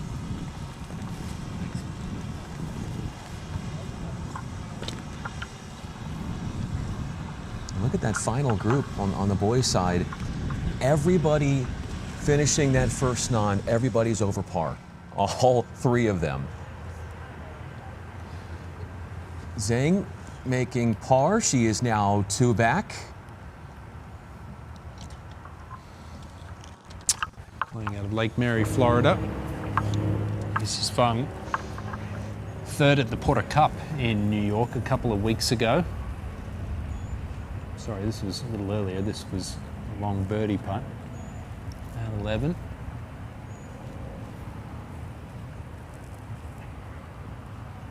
Still just 15 years of age. Fung would go on to par that hole at 11. Takai, a 1-shot lead, finishing her first 9 at 1 over. Began the day with a 2-shot lead as the 36-hole morning leader, Zhang Liu, are trying to chase her down.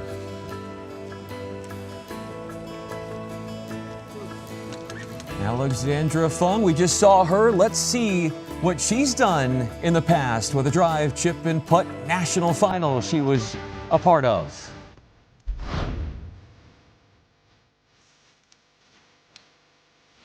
With such a calm demeanor, drives it in, or yeah, drives the putt in. That was back in 2021. Look at her dad's reaction.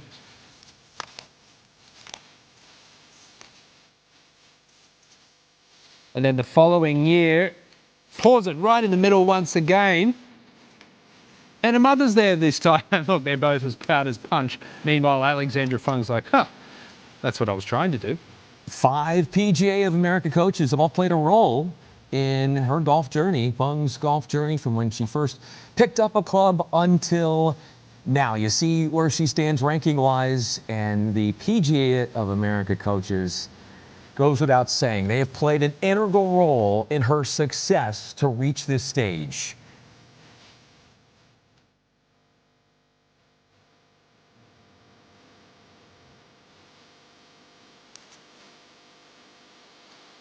The final, sorry, Brian, I was just going to say the final trio of players have made their way to the 10th green. 347-yard par for Yuji Liu, just in front of the green here. Up and down on the previous hole. That's her 3rd. So she'll have a comebacker there in about the 8 to 10 foot range for her 4.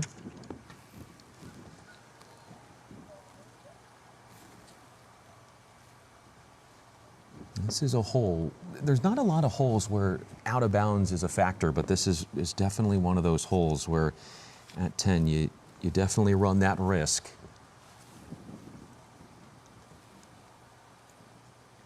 What can Graham do in this back 9 after she shot a 46, 10 over? Going out with a 46. I believe Takai will be first to putt, and understandably has bailed out to the left-hand side of this green with her approach. And difficult 2-putt from here, Lauren. Yeah, this is a really long one, Ewan, going down the slope from distance. Big crosswind. It's coming in from her left. That flagstick's been bending sideways here for the last few minutes. Started this one out to the left. It's going right, and she'll still have a ways to go on that one. Now, you guys, Leah Graham had a really nice approach. All three of these players made their approach from just about 100 yards out. Heard you guys mention that penalty area. Well, Liu was close to winding up in there. Just caught the front of the screen, rolled back, and she's chipped up. But Leah Graham finding this green in regulation. She's working down the hill. Well, it certainly goes without saying, Lauren, that she needs to make one and get trending back in the right direction. Could it be now? I'll tell you guys, I've been watching her demeanor throughout play, and while you can tell she's visibly frustrated, she does look like she's got some blinders on. And that broke well left, I think, earlier than she imagined. Just a couple of feet left there to clean up for par. Well, she certainly gave Yuji Liu a good read there. That ball moving quite significantly to the left.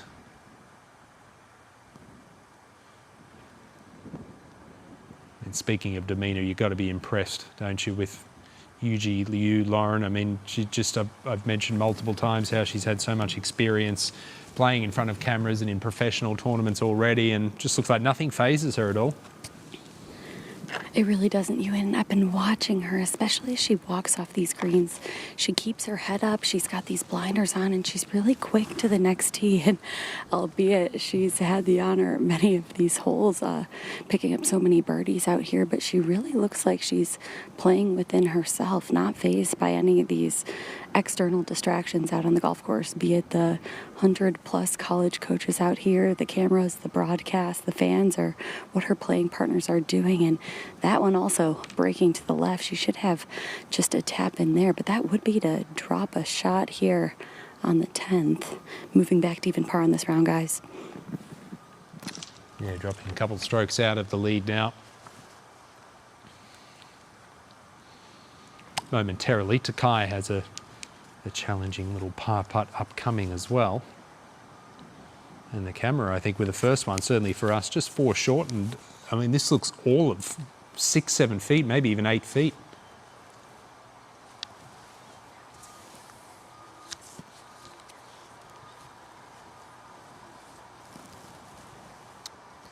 Takai closed out the first 9 with 3 straight birdies, or excuse me, 3 straight pars. And birdies on 5 and 6.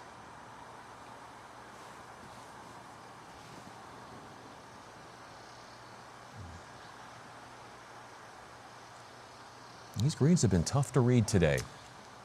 They are. She's holed a couple of really good clutch par putts already, but you can't keep leaving yourself that distance for par. Eventually it'll catch up with you.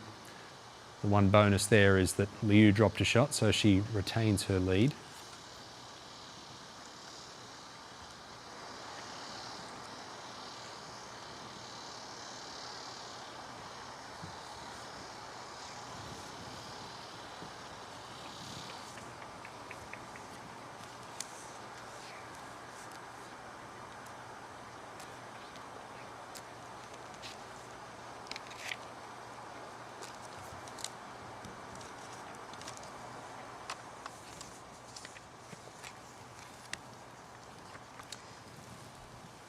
Let's check in on 17. Ollie Palmer. That's just playing 118 yards today. All these players going in with wedges, and that's a fantastic shot there. Arnie Palmer.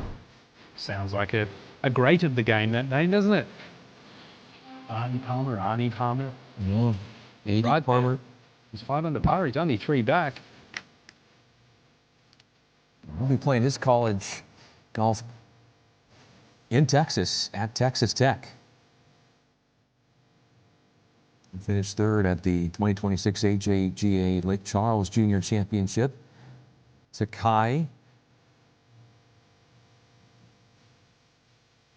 Solo first. Zhang. Level par seems to be a pretty good spot right now for players. It certainly is.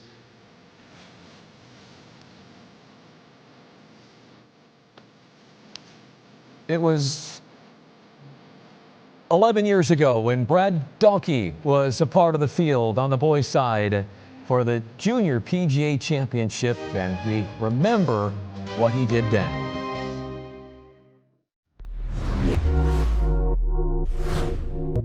In 2015, Brad Dahlke was one of the favorites to take home the boys' title at the Junior PGA Championships hosted by Miramont Country Club in College Station, Texas.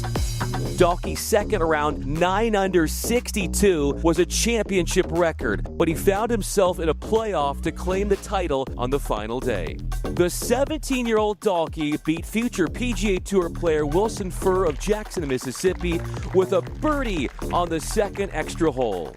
I mean, this has been a great event for me. I've played really well here the last few years, and to finally get the win, finish it off, it feels great. It was a long day today, 20 holes, but I'm glad it's over with, and I'm just so excited right now. Brad Dahlke. This week has been a good week for him. He got a sponsor's exemption to get back to the PGA Tour at Rocket Classic. First PGA Tour start since 2016 at the Valero Texas Open. These are notable champs, and this would be a who's who, if you ask me. Oh yes, look at that. You've got several PGA Tour winners, major champions in Immelman and Toms, and Akshay Bhatia, 3-time PGA Tour winner now. Sean O'Hare won 5 times. Chris Couch was a winner on the PGA Tour. Could Kyler Stone be a winner on the PGA Tour? He's our leader at the moment. This is his second to 10.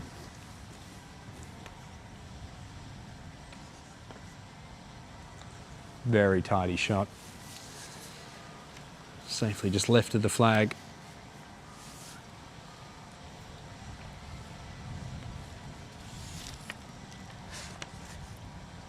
Yeah, Brad Dahlke actually played maybe 3-4 weeks ago now at the BMW International Open over on the DP World Tour.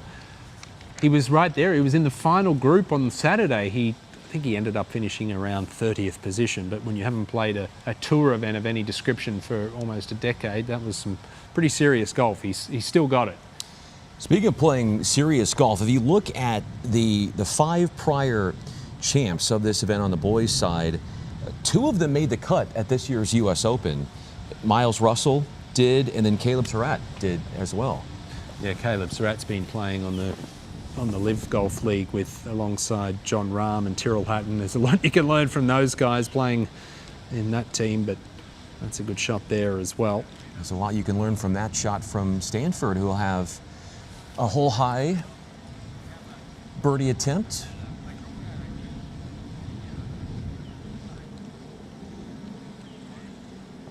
And these boys and girls are young, so they're fit and not much phases them, but when you're out here for 5 hours in 100-degree heat in this wind, under the pressure that they are, it takes its toll on you. I mean, the shower's never going to feel so good after the round today. We were talking to the rules committee yesterday, and pace of play was something they brought up, and targeting around 4 hours, 48 minutes.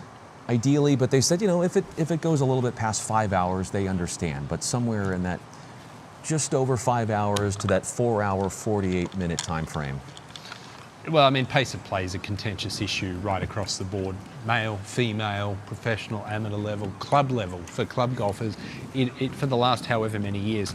And I think, perhaps not this week because it's a major and it's a difficult golf course here at the Junior PGA, but I think focusing on junior golf and focusing from a very early age to getting them to learn to play relatively quickly, I think is where it has to start. Previewing this 10th hole, which is one of the longest par 5s on the golf course. Well, it's actually 440 yard par 4. Yeah, longest par 4, excuse me. But you did reference there was out of bounds there on the left-hand side. There's also some trouble over the right-hand side. He's got to avoid that bunker off the tee at 328, which the longer hitters can reach. Today that flag is over kind of towards the right-hand side. You can see it's fairly shallow over there and very difficult to gauge a second. Most players will be playing safely over towards that left side of the green, but definitely today where that flag is tucked on the right, it's a bit more of a difficult equation for these players. One of the longest par fours on the golf course is 10. Well, I thought we saw a ball just left of the flag, which I thought was Kyler Stone's, but he's actually come up just a little bit shy here down in the collection area. And because of this Bermuda grass here, it's very, very easy for players to hit the ball just a little bit heavy and chunk the ball in front of them. You really have to have good technique. You can't have those hands leading the club head too much and digging the sole of the club into the ground.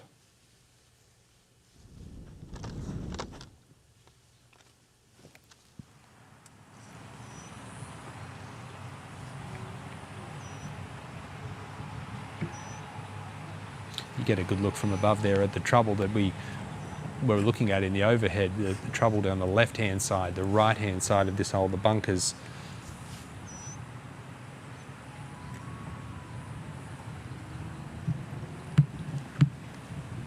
And you see in the mini leaderboard there that Jaden Sung is now 9 under par. What a sensational round he has going. 4 under par in these challenging conditions. And he's got the outright lead. Hitting his third is Stone.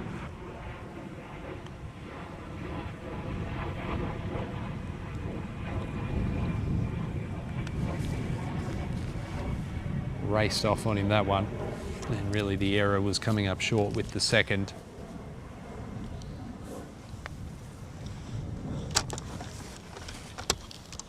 Brought up Jaden Sung. He has birdied the last 2 holes, 14 and 15.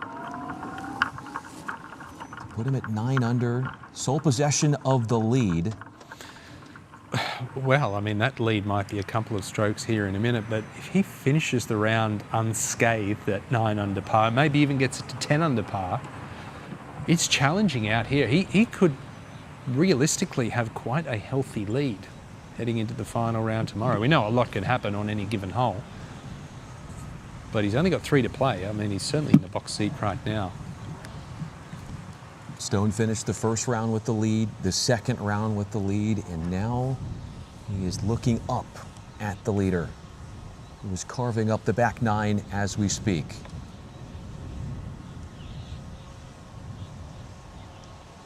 Here's Snyder. Moving to his right. This is a slow putt. Hasn't allowed enough.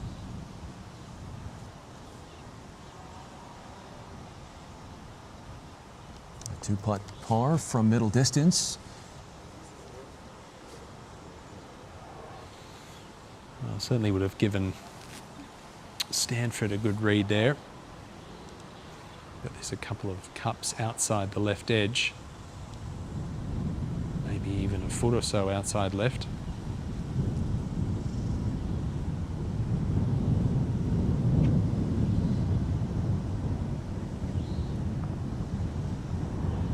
He is striving for his second birdie on the course today. His first coming on 7, the short par 4.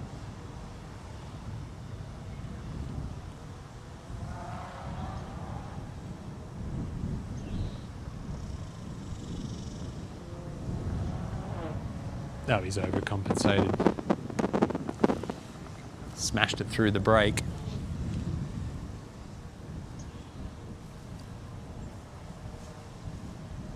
Starting to see a little bit of separation, the top 2 from the rest of the pack. With the 9 under Sung and Stone at 8 under, and then Stone is 3 shots clear of multiple golfers. And that's if he can roll this par putt in too, because this is all of 18 feet, 15, 18 feet. And we see that we saw Artie Palmer make his birdie at 17. He's in the clubhouse at 5 under par. Remember, they go out in groups of 3, so that could very well see him playing in the final trio tomorrow. To get to playing tomorrow, that final round, you have to finish in the the top 30, including ties. So there's a cut after the second round, top 60 in ties going into today, another cut going into the final round, top 30 in ties. Putt here, this to remain one back, moving left, didn't like it the moment he hit it, so that's a 2-shot lead for Soong now.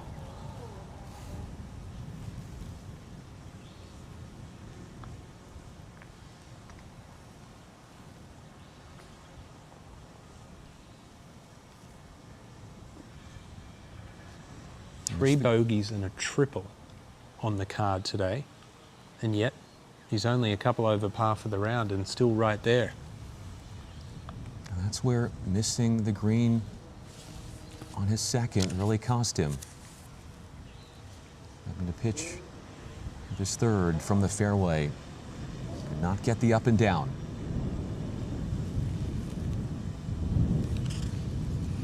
Good save there for Stanford. He's 5 under par in a share of third. Make their way to the 11th. Dude, I thought it was going to be fun. It had that first off. I thought it was These threesome are combined 7 over today. Yeah, it's tough out there, there's no question, and just wanted to say a big thank you to all the volunteers out here helping this week, and see them taking the scoring there so that the live scoring can go out and about around the world.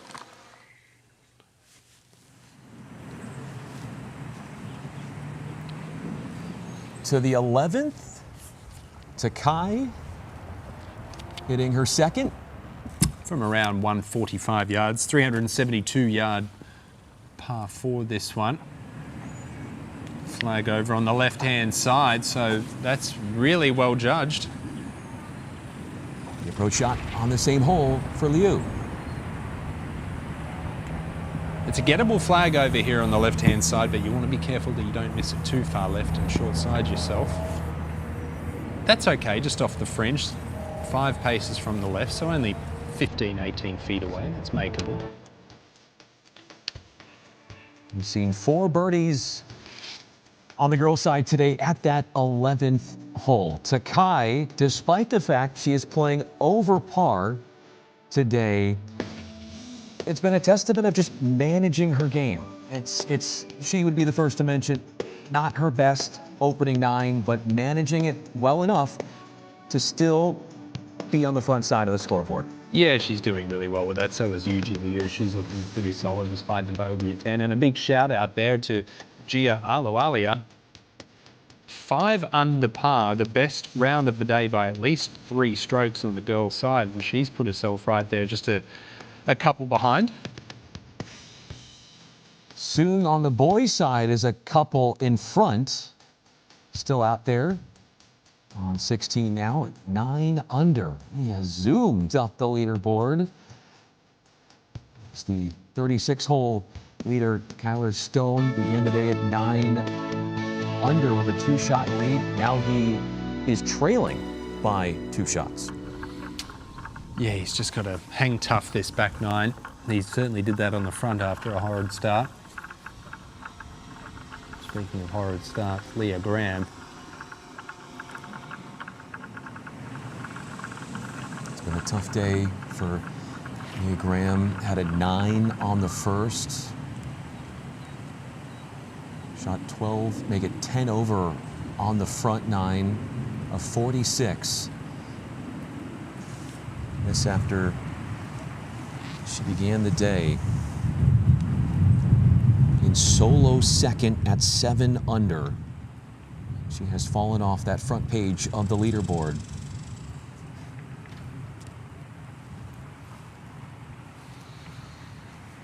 And the greens in regulation that she has hit today, they've all generally been a long way from the hole, and we've seen her have 3 3-putts already on the front 9.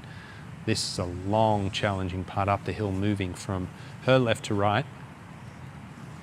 And this 11th is the smallest green on the golf course.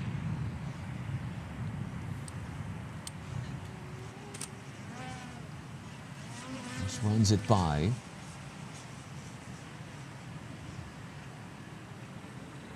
Still has a little bit more than she'd like coming back. for her par, and those 4 to 5 to 6 footers have been a tough thing for her, and she'd be the first to acknowledge that. It's an interesting green complex, isn't it? Looking from above here, the drone shot at number 11. One of multiple holes out here that don't have any bunkers around the green, but it certainly provides a stern test if you miss it. And despite Liu being off the green here, this is very makeable. It's only 15 feet away from the hole. A little bit of movement from her right to left, but she'll be thinking about trying to make this.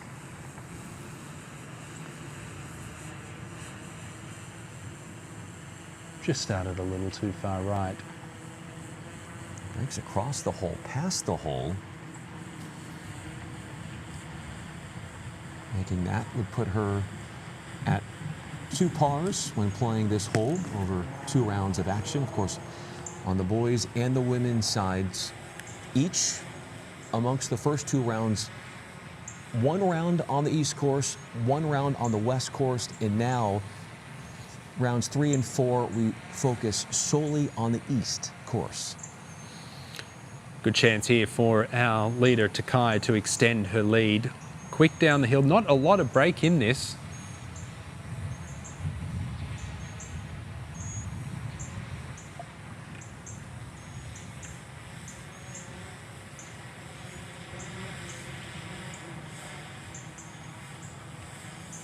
Beautifully done. Rolling the rock so beautifully today. And the one stat that I think is the most underrated out on the PGA and LPGA tours is the bounce back stat. To me, that shows what's going on between the ears the best. And coming off a 3-putt bogey at 10, Takaya's bounced straight back with a birdie there at 11. Well done. Just the 5th birdie in this 3rd round in the girls division at 11. After missing her birdie putt, Graham has about 4 feet to try and sweep in a 4.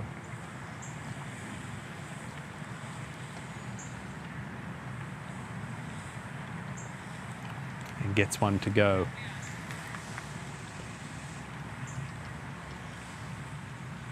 A couple of pars to start her back 9.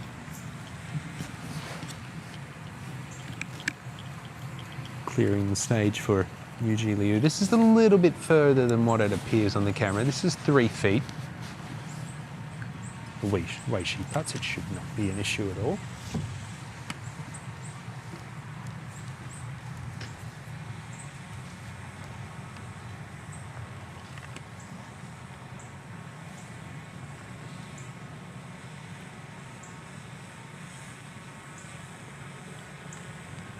Nicely done. Simple and straightforward for her 4. She was putting off the green with her 3rd, could not get the bounce back, but is even and at 6 under overall.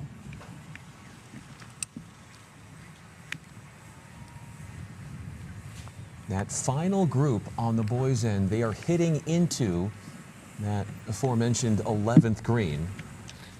And a good view there from behind of what they're facing with their second shot. You can just see it does slope off quite significantly on both sides. With the flag there on the left, the creek, the penalty area on the right-hand side shouldn't come into the equation. But if you do miss it left, it'll feed further down to the left and leave yourself a challenging up and down. Now, mind you, when they put the flag over on the right-hand side, where I think it will be tomorrow, it will be a very different test. That penalty area will come into play. You're seeing players on the boys' side today. Green to regulation hit on this hole just over 50%, at 53% in this 3rd round.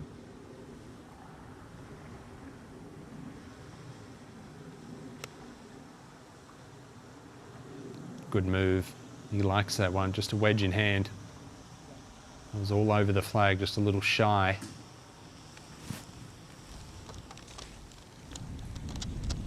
Still moving. Look at that. Mentioned the undulation on the green. If you're not in the right portion with your approach, it's not easy to 2-putt on a lot of these holes.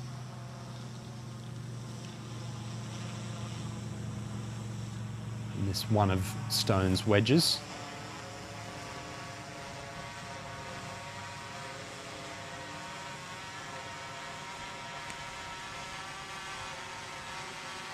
He too posing. Why wouldn't he? What a golf shot. Speaking of bounce back, can he do it again?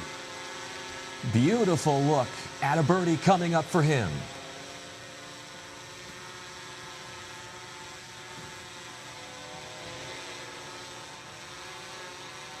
Trying to join his playing partners on the green is Stanford with his second.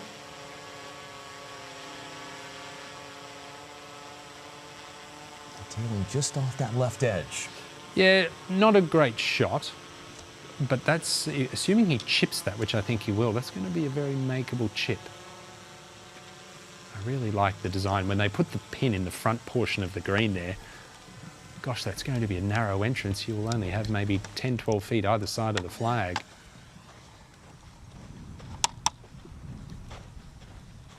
We've also seen players putt from off the green on this hole, but if they do bring out the chipper, are you thinking bump and run here? What do you think is the best play? If you're just off the green and you want to go with a wedge, just to kind of keep the ball low, take the wind out of it? Or well, it depends where Stanford is. He's going to be able to take out the sand wedge or the lob wedge, and it'll be a fairly straightforward little chip shot, but really depends where you miss it. If you're short-siding yourself around here, I think one of the great things about this golf course is a lot of the time, because they haven't grown rough right up to the edges, gives you a lot of options around the greens. It's one thing you see with links golf, you see it down in Australia on the sandbelt, and I think it's more fun, not just for the players, but from a viewer's standpoint, when a player has 4 or 5 different options around the green, whether they can hit a flop shot, a bump and run, a hybrid, a putter. Quite often on the PGA Tour, you'll see the rough growing up right around the edges, and it just becomes a little one-dimensional that way. I like the variables. This green runs about 35 paces deep.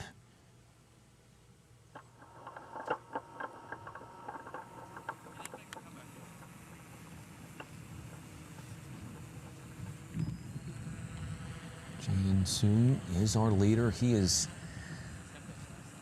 close to closing out that second 9 with a 4 under display today. Well, I'm a little surprised that he has the putter out here. It is back into the breeze. The only thing I can think of is that it's not a great lie.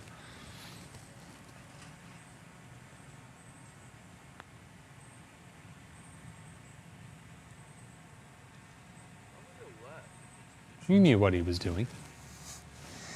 Just crossing the mouth of the hole. And a stress-free 4 for him. Following this group is Lauren. Hey, Lauren. Yeah, 3 really solid approach shots from these guys. Those were all from about 120 to 130 yards. Also, really nice gallery following this group. Some of the college coaches out here. Now this one's working a little bit up a slope, then it's going to start to go downhill towards this whole location today in the back left.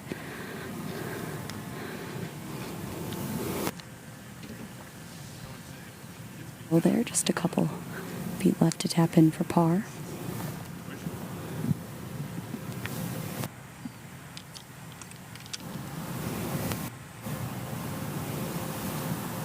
Lauren, I've been so impressed with Kyler Stone. 4 over par after 2 holes. He can only imagine what was going on in his brain, and the way he has bounced back. He's had 3 or 4 birdies, I believe, since, and a good chance for another one here. A terrific approach.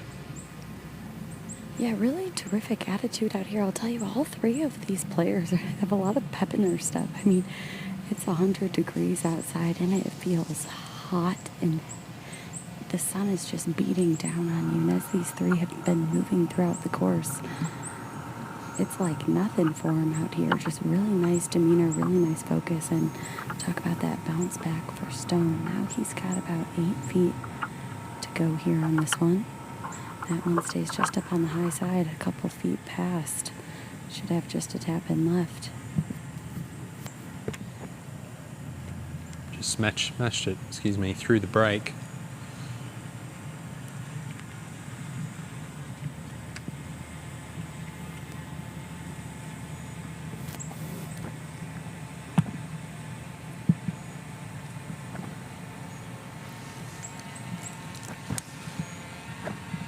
Lining up for his par 4 is Snyder.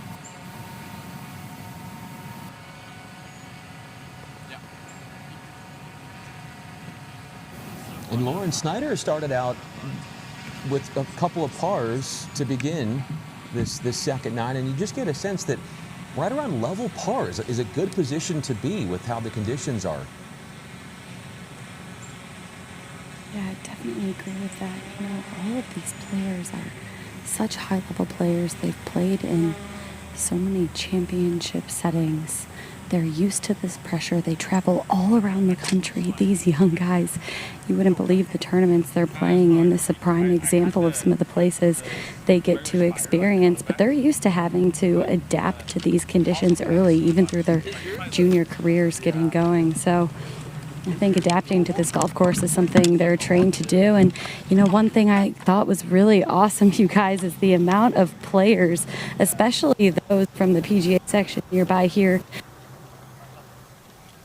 Many players actually got out to Fields Ranch, both the East and West courses, to get some early advance visits and practice in over the last couple of weeks.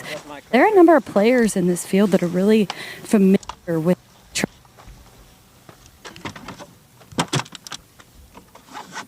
Yeah, we lost Lauren. We'll be rejoined by Lauren later on, but made some good points there unquestionably about the preparation that is needed.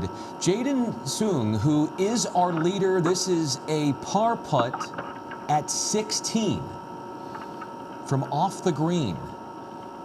Yeah, he was actually 9 under par standing on this tee, so that's going to be a bogey to drop him back to 8 under par. However, here is the bogey putt, and that drops him back to 8 under. Still has a 1-stroke lead and a good round going today, 3 under par.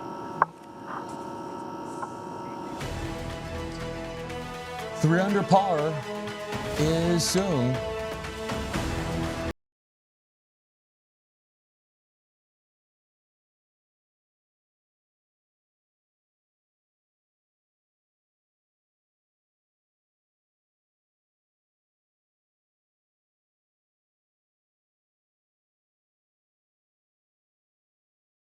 Into this third round and still on top.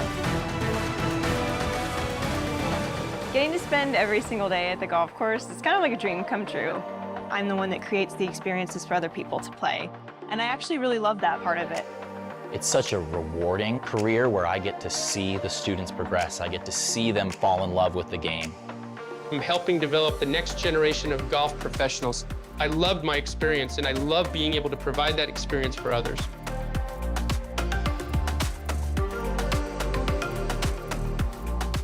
PGA Hope is life-changing. When I got out of the Army, I was lost until I found PGA Hope. I would have been a statistic if it was not for this program. The PGA of America professionals have been nothing short of absolutely amazing. I would describe PGA Hope in 3 words: courage, connection, and commitment. The best veteran-oriented program that I've ever seen in my life. PGA Hope saved my life. In every golf journey, the next opportunity is always just ahead.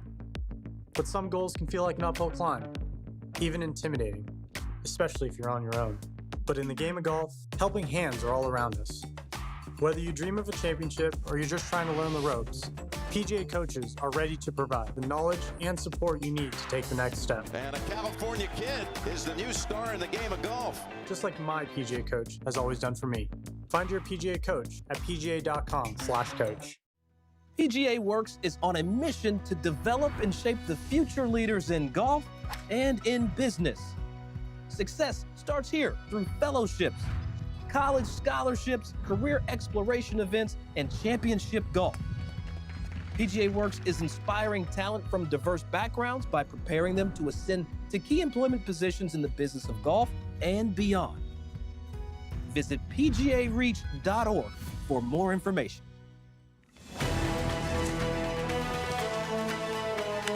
The 50th Junior PGA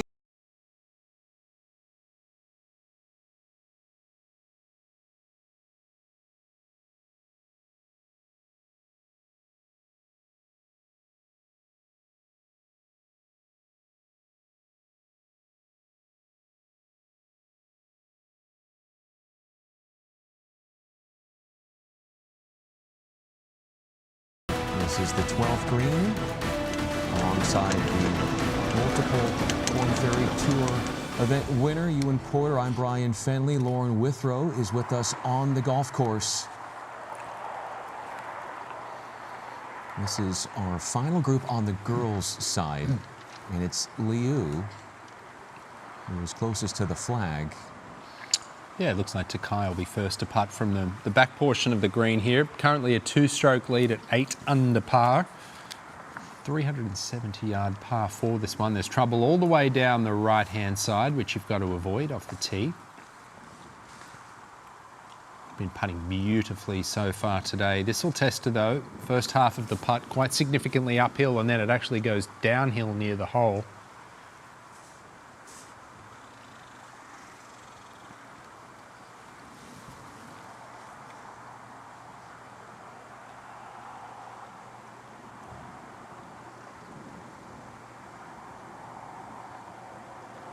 Excellent putt. Just one you wanted to roll up there close and not have any stress. She's done it really well. This green at 12 is the highest point on the golf course.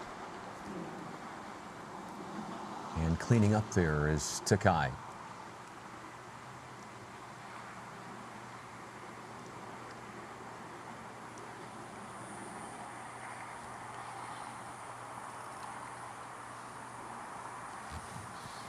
Graham next to putt, or excuse me, that would be Liu.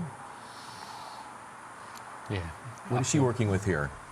Uphill putt, moving a little bit from her right to left. And the way she putts, I certainly don't think it's beyond the realms of possibility that this will go in. This is to get within 1 stroke of the lead once again. Where she started the day at 6 under par.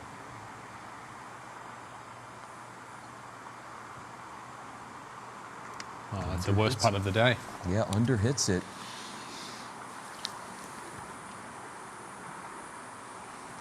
Noticing that a lot of these golfers have trepidation over hitting firmer putts. Have you seen that sort of pervasive amongst the field, or just in certain spots? Well, I mean, I mentioned at the start of the day, I think there's a big discrepancy here, more so than usual, at the speed of putts going uphill and downhill. It's very, very, very slow uphill, and then it's very, very, very quick downhill. We've seen a lot of players coming up short with their putts. I think the pressure of the situation adds to the equation too. Leah Graham couldn't get that one to go. I mean, the story of her day, unfortunately.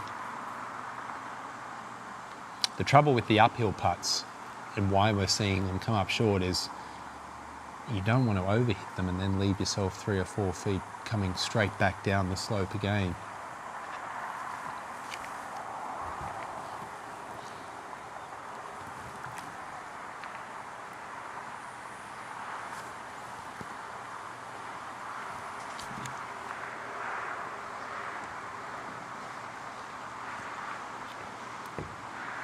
Trying to finish with a par on this hole. On 12 is Liu, her 6th par on the day.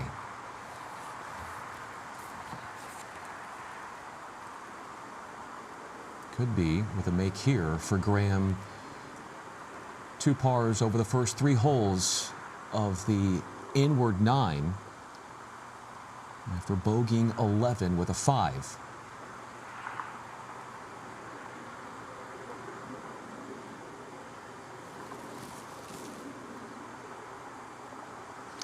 last 3 pars to start her back nine for Leah Graham, so steadying the ship after that torrid front nine.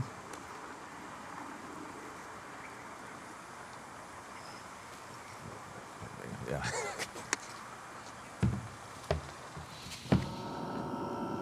Tassoon, 17. Just 118 today. We saw Artie Palmer make a birdie here. It's really, that's a good shot straight over the flag. It's really set up to make a final push these last 2 holes. Players will be looking to make birdie there at 17. 18's a par 5. Not going to be able to reach it in 2, but just leaves a wedge for the 3rd.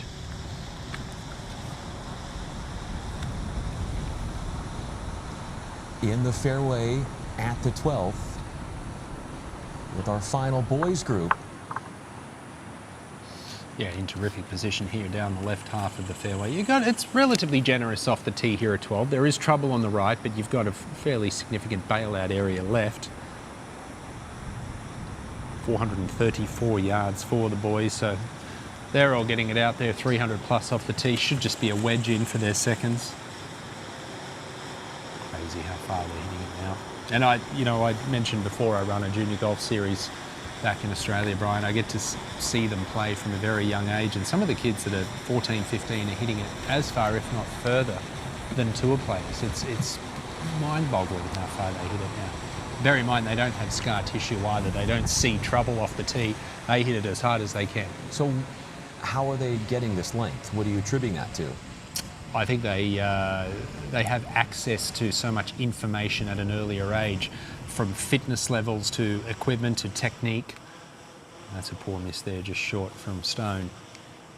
I think the biggest thing that I reference though is they're learning to hit the ball hard and as hard as they can from an earlier age, which I actually am a big fan of. I think you can learn to dial it back. I would rather see players hit it as far as they can and then learn to maybe rein it in a little bit and learn to have a shot that they can lean on or go to where they need to find the fairway.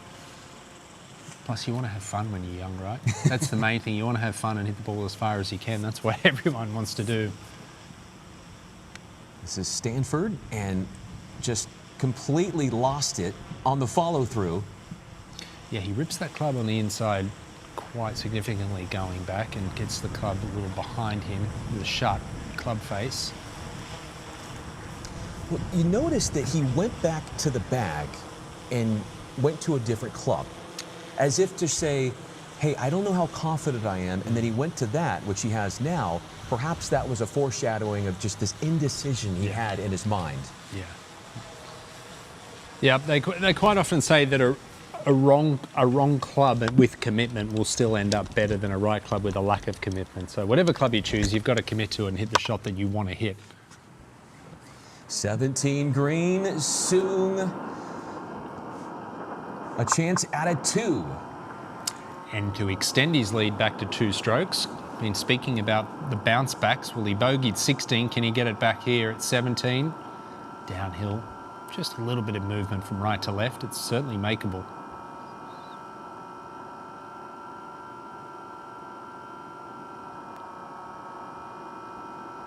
Just lost pace. He's played the par 3s today at 1 under. His only other birdie on a par 3 was back at the 4th. Well, unless there's some sort of serious calamity on the final hole, he'll be in that final group tomorrow, currently leading the way. He's a little pocket rocket, isn't he?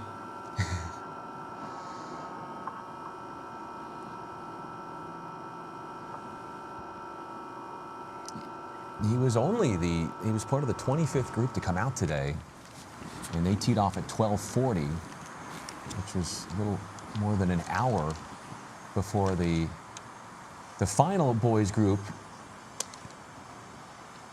teed off. Snyder missed the green on his second at the 12th. Yeah, he was wide left off the tee. Managed to extricate himself to here. Now 45, 50 yards. Pretty well played. You like that decision to go high trajectory there with the flop? Yeah, I do. Yeah, I mean that pin is towards the front of the green, so he didn't have too much of a choice. He had to try and bring something in with a little bit of height and spin on it. It's pretty well played.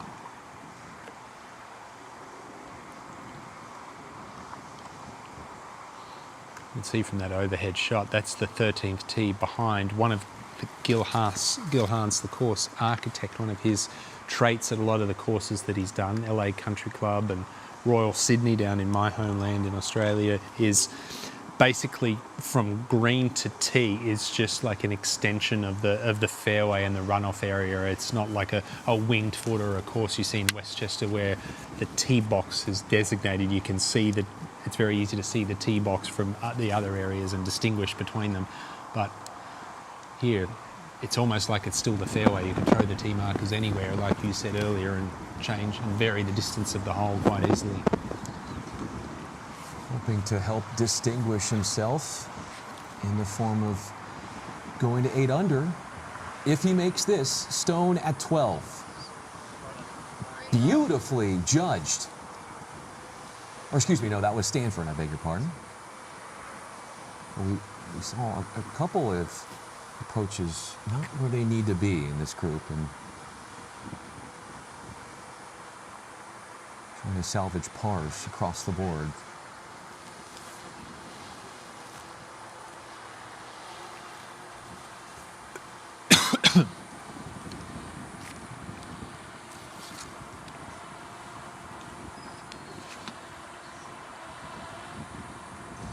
Here is Stone, the aforementioned Kyler Stone.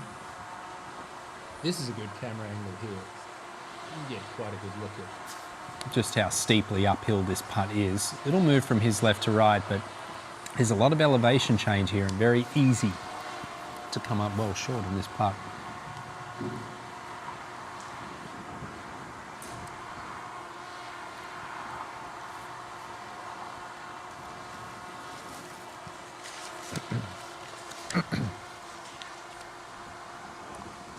For a 3,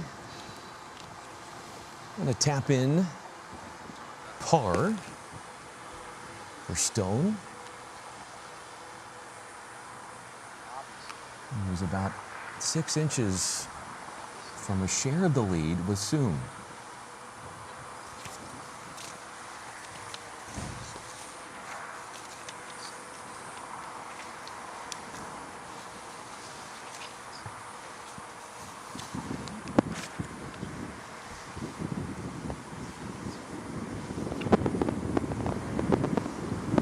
Good 4. Just 3 back. And Stanford.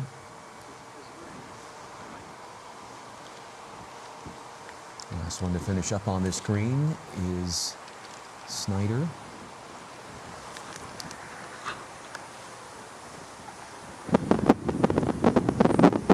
He began the day in solo 3rd at 7 under. He's 2 off the morning leader, Stone.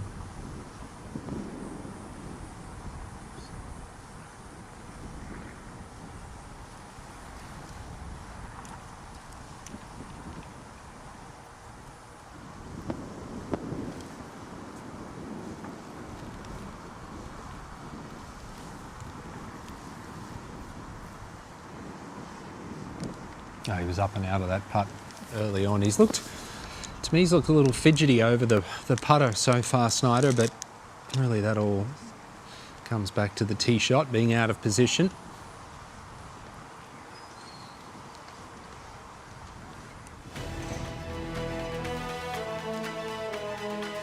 Soon leads by 1.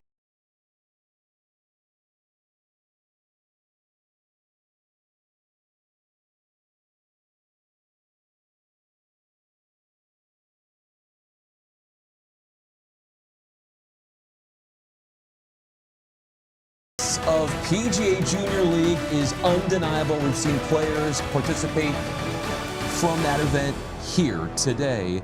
And at Frisco, it's an hour south. A program at Cedar Crest Golf Course provides a closer look at how a community is making a difference. Ready to roll? Yes, sir. All right, all right, all right. I can't get better every day without awesome teammates. I'm only as good as my team. How you doing? Hey, Coach Harley. You ready? Yes. Okay, ready to have some fun? Well, one of the things that we need to keep in mind here, because you got all the families coming out on the golf course, so we need everybody to make sure they're having fun, right? So you want to make sure you're emphasizing fun, high fives, encouraging the youngsters. I never really thought I'd be playing golf, but after I started doing it, I realized how much I liked it. I get to play different courses, play with my friends, and meet new people. Friendly competition, but it's also you're trying to win. You have somebody to talk to while you're on the course instead of playing by yourself. Stay right there. So this arm has to be straight, okay? So that's the position you want to be in, and that foot has to stay on the ground on your backswing. Good swing. Great shot. We offer a unique way for kids to accept golf, excel in golf, build their own confidence, their own self-worth. Great job, great job. Golf allows them to be able to do that in a safe space. This is a fail-safe environment. We really want the kids to enjoy that experience at such a young age, and so if we kind of push the fun aspect and the team aspect, we can only hope that they stick with it and keep having fun with it. Ooh. Good line. It honestly builds confidence because if you hit a bad shot, I mean, you know you have a partner. The camaraderie really builds relationships. What an outstanding opportunity we had to bring Rosa in to join our team. Her dad is a PGA member, for her to come out of the PGA Works program, and for us to be able to add that type of talent to our team and to continually strengthen our team. That's what it's all about. Remember, nice and smooth, okay? There you go. Golf, has come a long way, but there's still a long way to go with making it more inclusive and diversified. And so being a part of this program allows me to do that.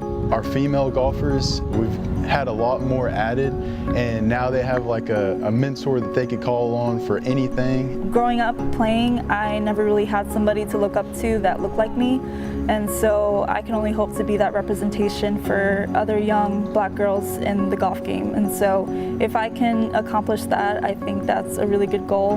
Well, they're so nice, and they taught me a lot of things like how to putt, how to drive. There it is. There we go. I love my coaches. They teach me so much. Look over your left shoulder, so when you get ready to set over the ball, look at your left shoulder, and that's going to tell you where you're going, okay? We've doubled the size of our program in the time that we've been doing this. I see nothing but more kids coming into our program. It really helps them not give up in hard situations, so I think it's a really good foundation for them. It helps me with my golf etiquette and in school to be quiet while teachers are talking and stuff. He wasn't good at making decisions, but now when I play golf, it's like I do better decisions, and decisions can be serious sometimes, so now I know when to make the right one. Great putt, Nevaeh. Great putt. Good job, good job. There you go. You're bettering the people that are around you, you're bettering the community. We're telling kids from the beginning, you're good enough to be on the golf course. You're a golfer today. Now you have teammates that are going to help you, but you can depend on those teammates, and that's what we need. Golf is welcome to everyone, and we want everyone to come.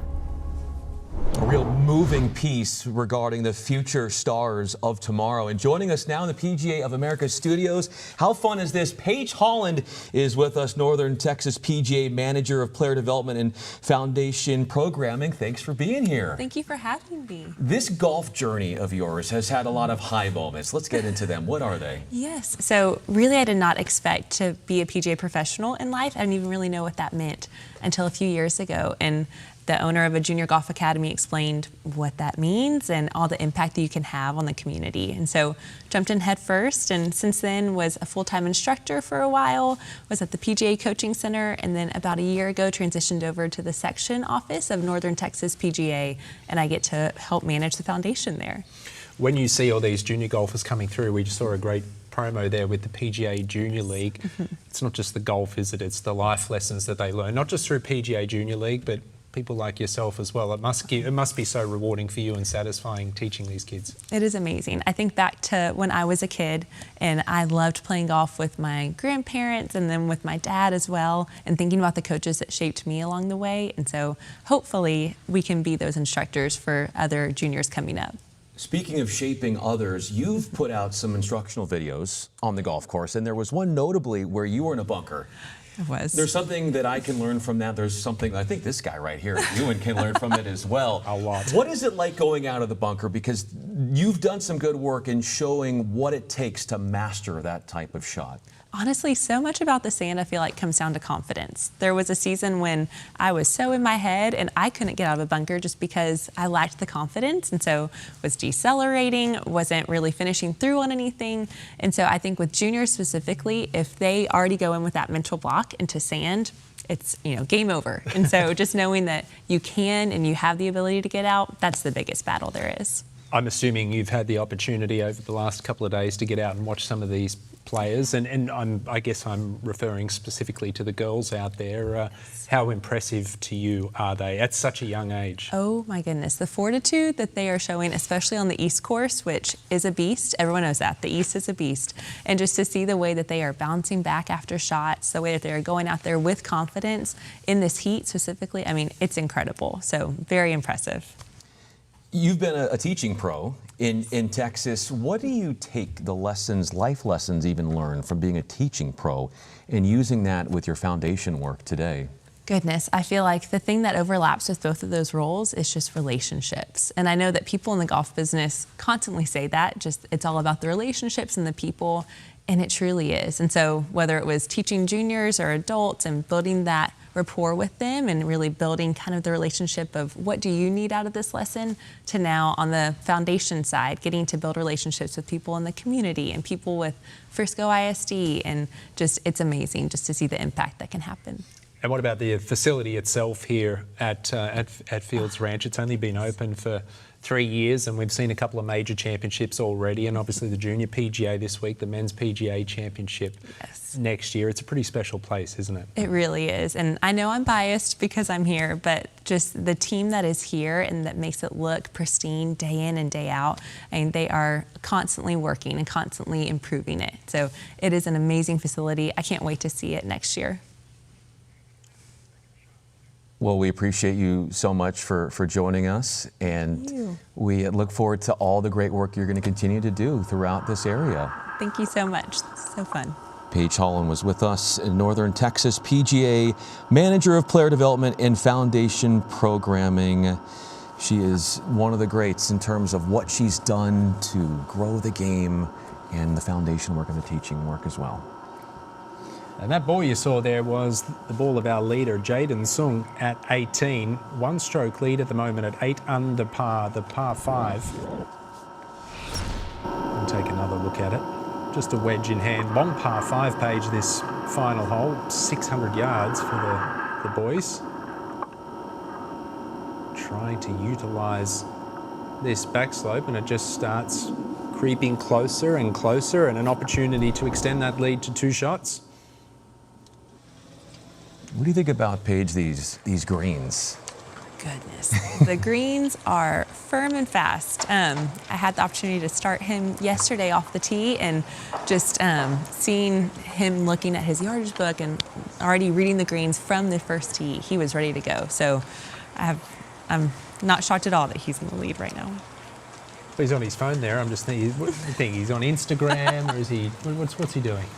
Could it be inputting his scoring? I was saying that, tongue in cheek. Sure he's not. I'm always the last to get the jokes. Well, this is one of the harder holes on the golf course, the par 3 13th. 222 yards from the back. This is Kyler Stone.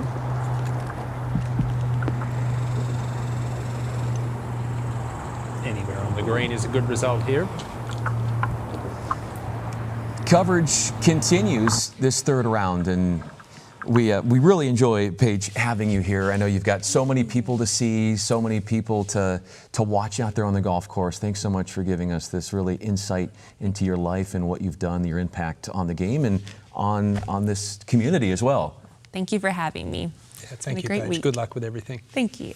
Paige Holland there. She is Northern Texas PGA Manager of Player Development and Foundation Programming, does great work, and that would include teaching people how to get out of the bunker. A lot of you watching could take note of that, including me. I'm not going to say that I don't. I definitely need her instruction.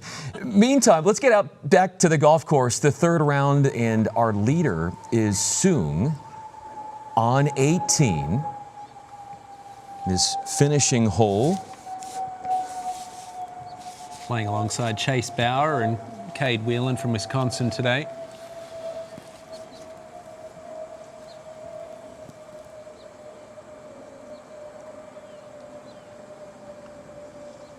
Yeah, it's been really impressive. Despite that bogey at 16, 3 under par in these difficult conditions on a very difficult golf course as well. He went back-to-back birdies on 14 and 15, and then had a string of 3 birdies over 4 holes on the front side. Going 2, 3, and then a 3, 4, 5, and 7, respectively.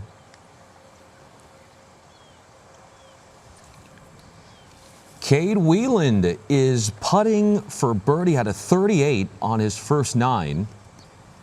Looking for his first birdie of the back 9.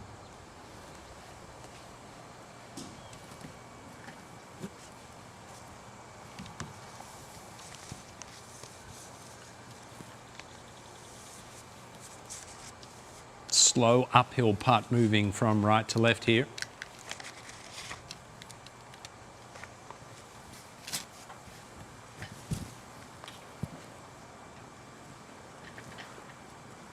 Doesn't hold the line. A commit to University of Wisconsin, #1 ranked golfer in Wisconsin's class of 2027 is Whelan.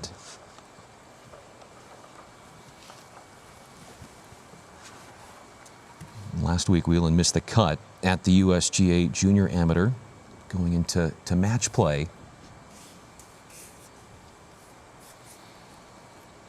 What's going through Soong's headspace right now? Well, I think he's in an excellent headspace. I think he's only got eyes for the hole here. He had a putt from a little further back at 17 and was dismayed that it didn't go in. It's quick. Not a lot of break to it. A very, very makeable putt to get to 9 under and take a 2-shot lead. Just slammed it.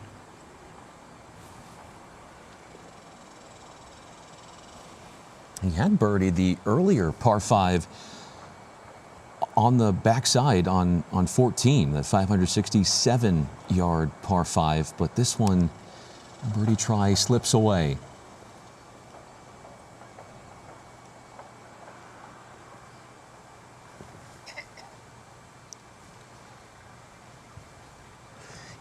Chase Bauer for birdie. Began the day 4 under. Has been 2 over on his round and 2 under for the tournament.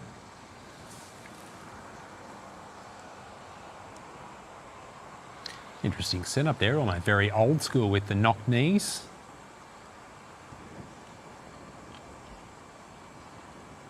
I was watching a lot of these players warm up before their rounds today, and was chatting to fellow Australian Spencer Harrison. Spencer's about 6'4", 6'5", and I couldn't believe how many kids were his height.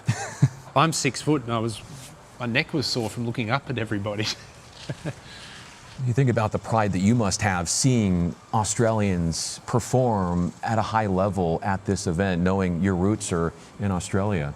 Yeah, I mean, it's a very, very cool story. Thank you. Yeah, Rachel Lee and Hamish Farquharson from Australia, they're all going very, very well. They're all roughly 5 shots off the lead and all going along quite nicely. But yeah, very, very proud. Great to see them over here playing. And I mean, Australia has always punched above their weight on the golf course, but I mean, it's good to see them competing in this championship, and certainly something that I would like to see grow, and maybe we'll have 5 or 6 players here next year. It'd be, I'm sure, don't want a huge influx of Australians coming and taking over, but it would be nice to see more and more come here in the ensuing years.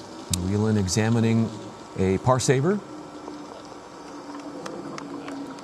confidently strokes that one in. I saw a little head shake from him there afterwards, as if he's not completely pleased with his round today.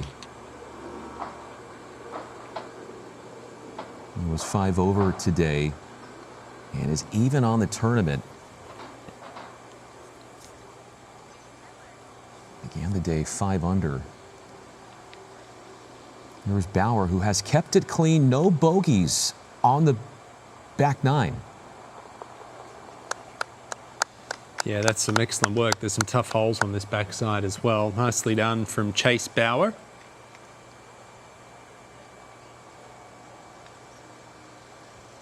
And a big putt here for Sung. Currently a 1-stroke lead, just a couple of feet back up the hill. It should be a mere formality.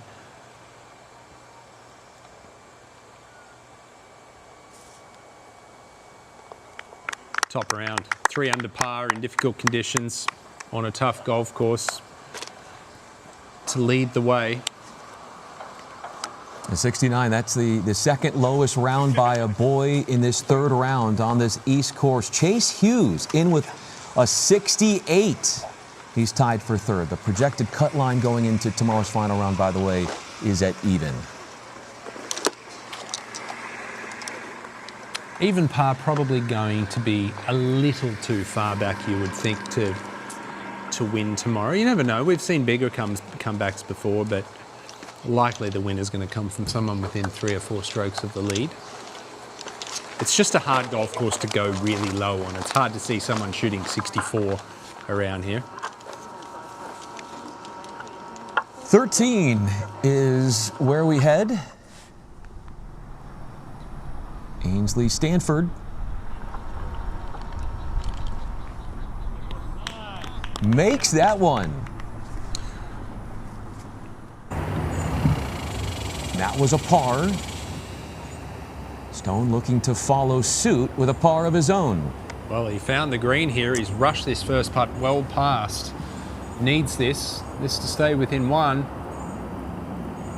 Oh, beautifully done. It's been a terrific fight today from the Californian. Soon, though, leading all at 3 under today. He is done. He is 54 holes in. Clubhouse leader at 8 under, 1 ahead of Kyler Stone. And leading is Soon, and he is joined by our Lauren Withrow. Jaden, right now, top of the leaderboard at 8 under, 3 under today. What about this golf course in your game was feeling most comfortable out there? I putted really well today, and I hit some really good iron shots, so those two really connected. I hit a lot of good tee shots besides maybe one that kind of costed me a bogey, but other than that, it was just really good out there. Your coach, PGA Professional Rick Sessinghaus, also coach of Colin Morikawa out in the PGA Tour, not only emphasizes the swing and golf itself, but also the mental aspect. What lesson from him did you really draw upon today? I mean, really just staying patient and just breathing out there. I mean, it's a tough golf course, and it could go by pretty fast. So it's just staying patient and just making sure that I was being really smart out there. Not only do you have the rest of the field chasing you down, but there's also about 100 college coaches out here watching you play. What are you looking to factor into that college decision when the time comes? Yeah, I mean, I'm very appreciative that they're all coming out to support and watch, and it's been a good week. I mean, it's hot as heck out here, so I'm grateful for them coming out in this heat and just watching me all 18. Congrats on a great round and good luck tomorrow. Thank you, I appreciate it. Thanks to Lauren and Jaden Soong, 8 under, leading the way. Class of 2028, a hot commodity in the recruiting world as far as where he is going to play college-wise. And the girls, Liu has moved into a tie with Takai. We'll show you what's going on the girls' side when we come back from Frisco. Major championships to Ryder Cups, I couldn't have imagined making it this far without my PGA of America coach, Randy Smith. The 2025 PGA Champ. I mean, Randy's been a great asset for me on the course and off the course for a long time. all my knowledge of golf all comes from him, and you know, he's basically family at this point.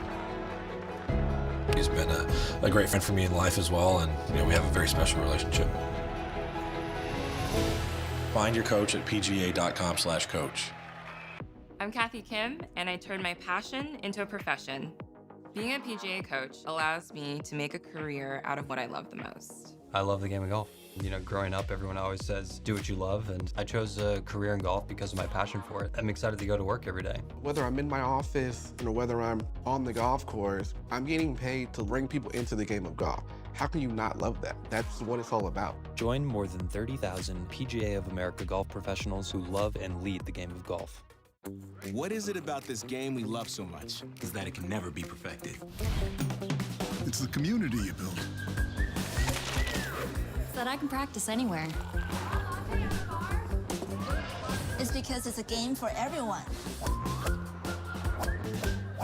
Whatever the reason, it all begins with a PGA of America golf professional like me. PGA of America. We love this game.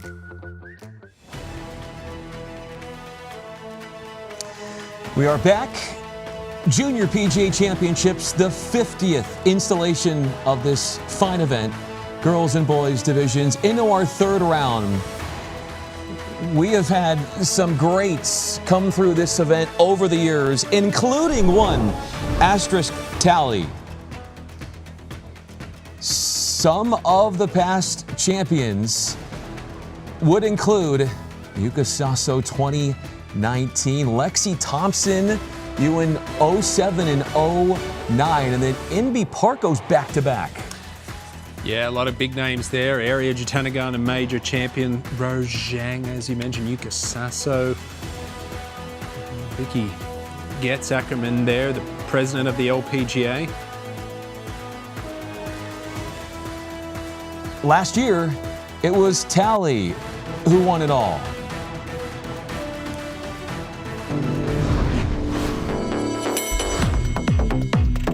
Asterisk Tally battled to the very end to win the girls division at the 2025 Junior PGA Championships. Purdue University's Birch Boilermaker Golf Complex proved to be a great host. After leading since the second round, Tally was actually trailing by 2 shots going into the 72nd hole.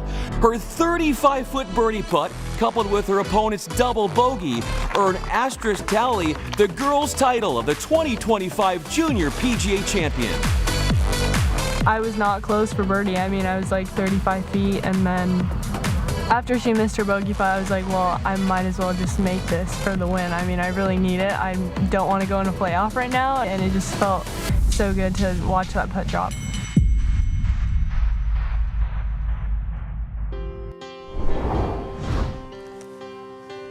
Some of what she's done after that great finish here, winning it all at the Junior PGA Championships last year. You go to even this year, Tally made the cut at the U.S. Women's Open with a tie for 22nd. And plays without a glove as well. I mean, it's not something you often see anymore. It brings back memories of Lorena Ochoa, but she's obviously got a huge future ahead. It's committed to Stanford and a clever young lady as well. And yeah, I think sky's the limit. I like how she said, I just might as well have made that putt. Like, imagine being in that sort of headspace where you can have the luxury to say, yeah, I'll just make, what was that, a 35-footer at the very end, casually.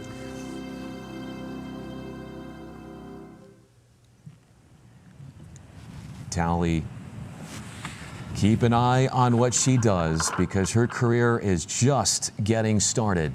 Let's head back to the golf course. We are at the 18th.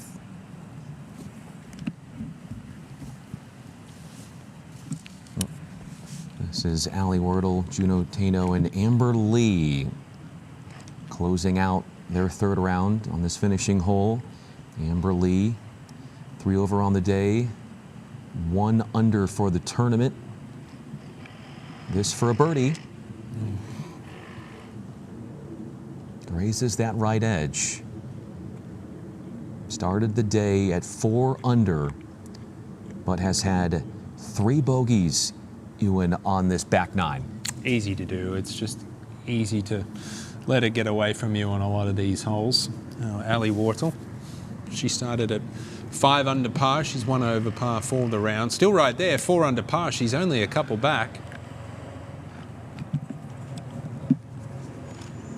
Headed to the University of Alabama is Wordle.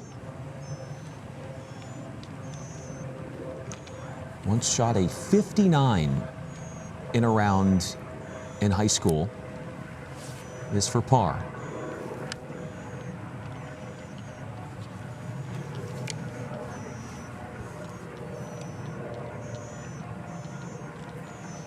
Yeah, she'll be in with a great shot tomorrow, just a couple back.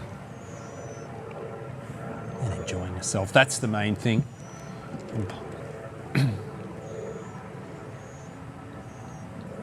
We've seen, as we watch how this group finish, it's beat the ball to the hole there.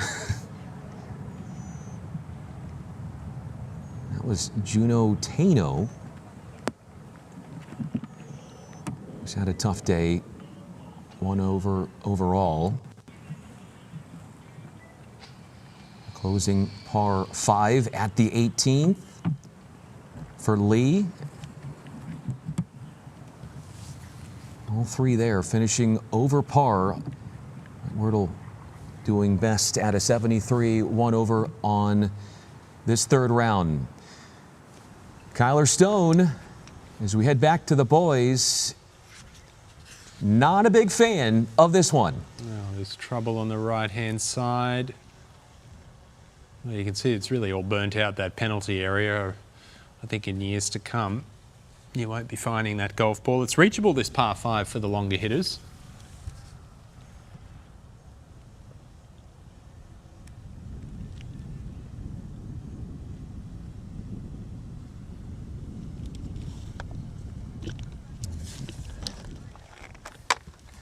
It's been a tough back 9 for our morning leader, Takai, as we go to 14. This for bogey.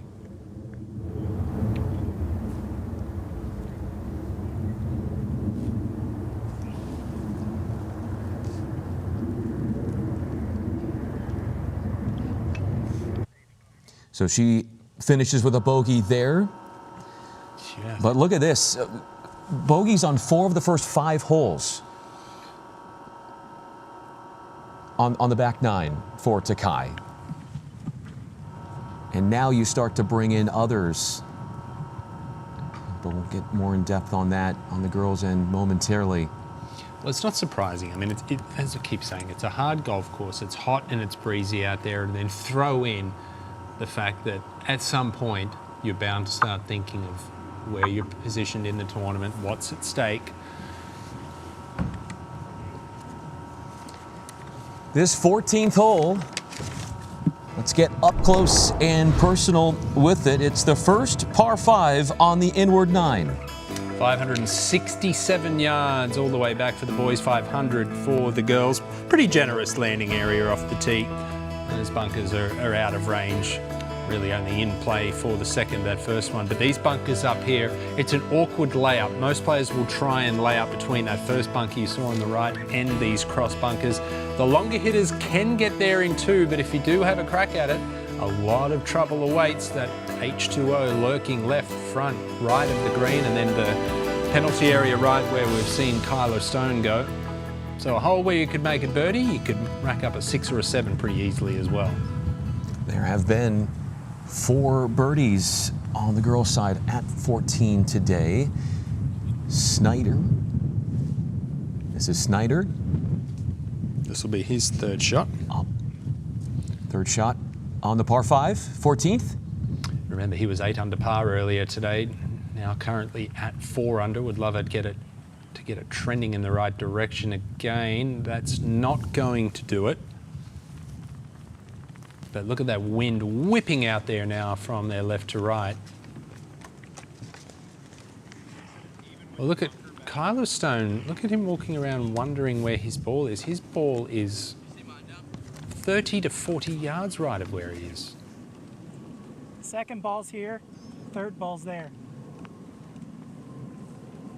He is at least in the middle of that penalty Right here. area. This back bunker. Now he's headed in that direction. It's actually close to the 16th fairway over there. How would you play this shot from him? Well, it's all dependent on the lie that he has here. If he's got a good clean lie, he's coming back into the breeze, it might actually be okay. It's actually hard to believe it's a penalty area over there. I think I'd like to see that filled up with some water or longer grass at some point.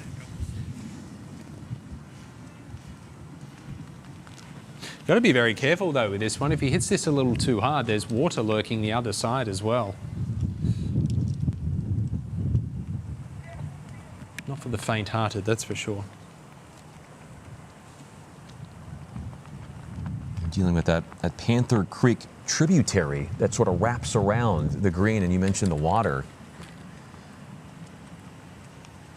Which, if you're trying to go for two, reach this green in two, it makes you think twice just because of that little tributary that wraps around the front.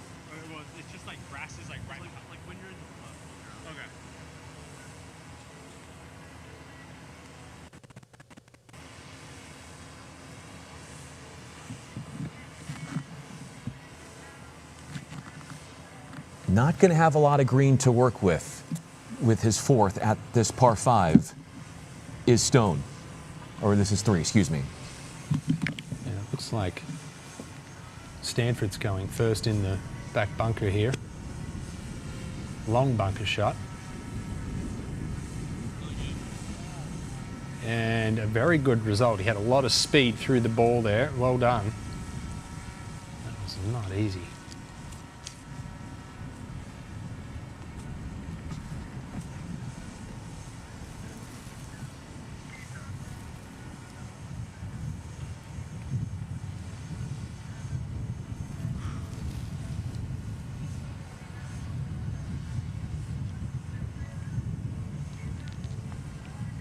All right, here we go. It actually looks like a fairly clean lie here. As I said, just got to be careful this doesn't jump on him.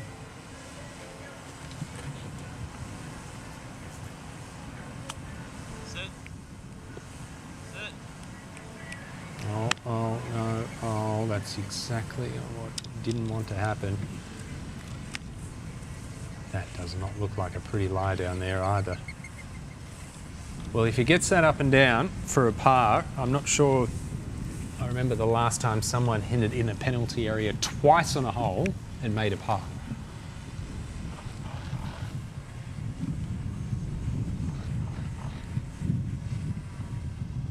Looks like Snyder's getting ready to hit his little pitch for a fourth here. This will be interesting. He's trying to bump this, but he's doing it with a very lofted club. It'd be very easy for this to come up short. And it's going to roll right back down, rejected off the slope.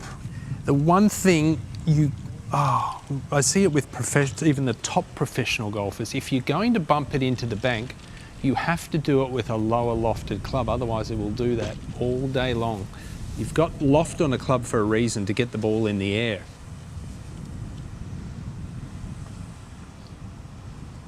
Memories of Snyder on the front nine at 8 when it took him 2 shots to get out of a bunker.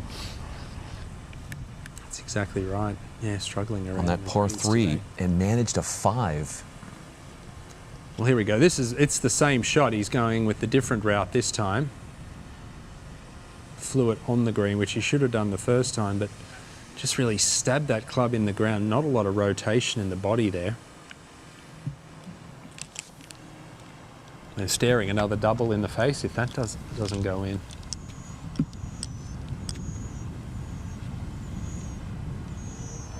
Now that you're getting a good look at this golf course and the trouble that lurks on pretty much the majority of these holes, it makes you appreciate the round of Jaden Sung and what he was able to do, 3 under par. That's really excellent going.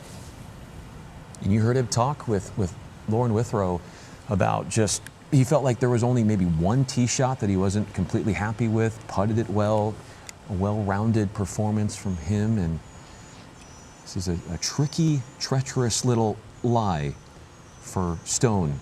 Yeah, it looks like a poor lie. Easy to chunk this in front of him as well. Going to have some speed on this. Oh, no. Came out really chunky. Oh, no, he's gone back into the penalty area again.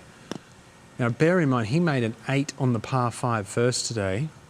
So the par 5s, typically where you make your scores, have just been a nightmare for him. And what this is doing, it's going to open up quite a significant lead now for Jaden Sung.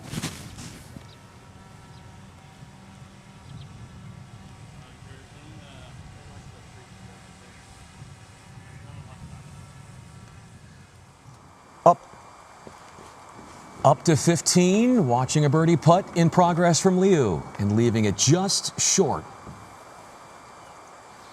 She's been steady as she goes today. Level par 4 the round. Sakai has held the lead most of the day but has dropped 3 shots, and now Liu finds herself on top of that leaderboard at 6 under par. And she's going to be really, really tough to beat. Highest ranked player in the field at number 20 in the World Amateur Golf Rankings.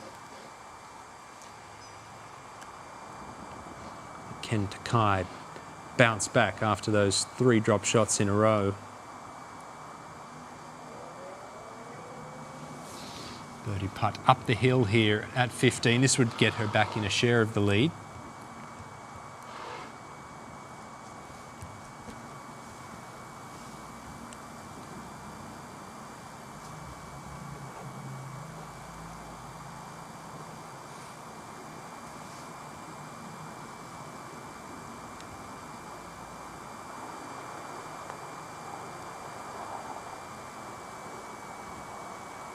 This pace.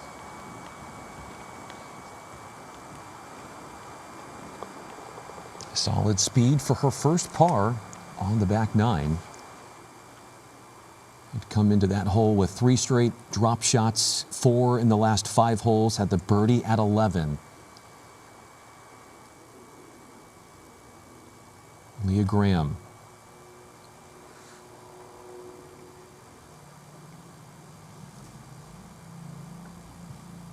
This is her third at this 316-yard par 4.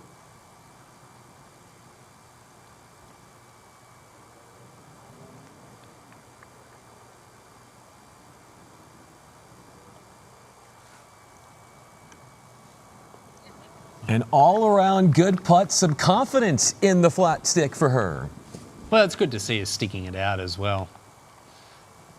As in just grinding it out, because that front 9 was just a horror show, and she's still trying, she's still grinding. Remember, the top 30 in ties make the cut for the final round tomorrow, so she's trying her utmost to be there.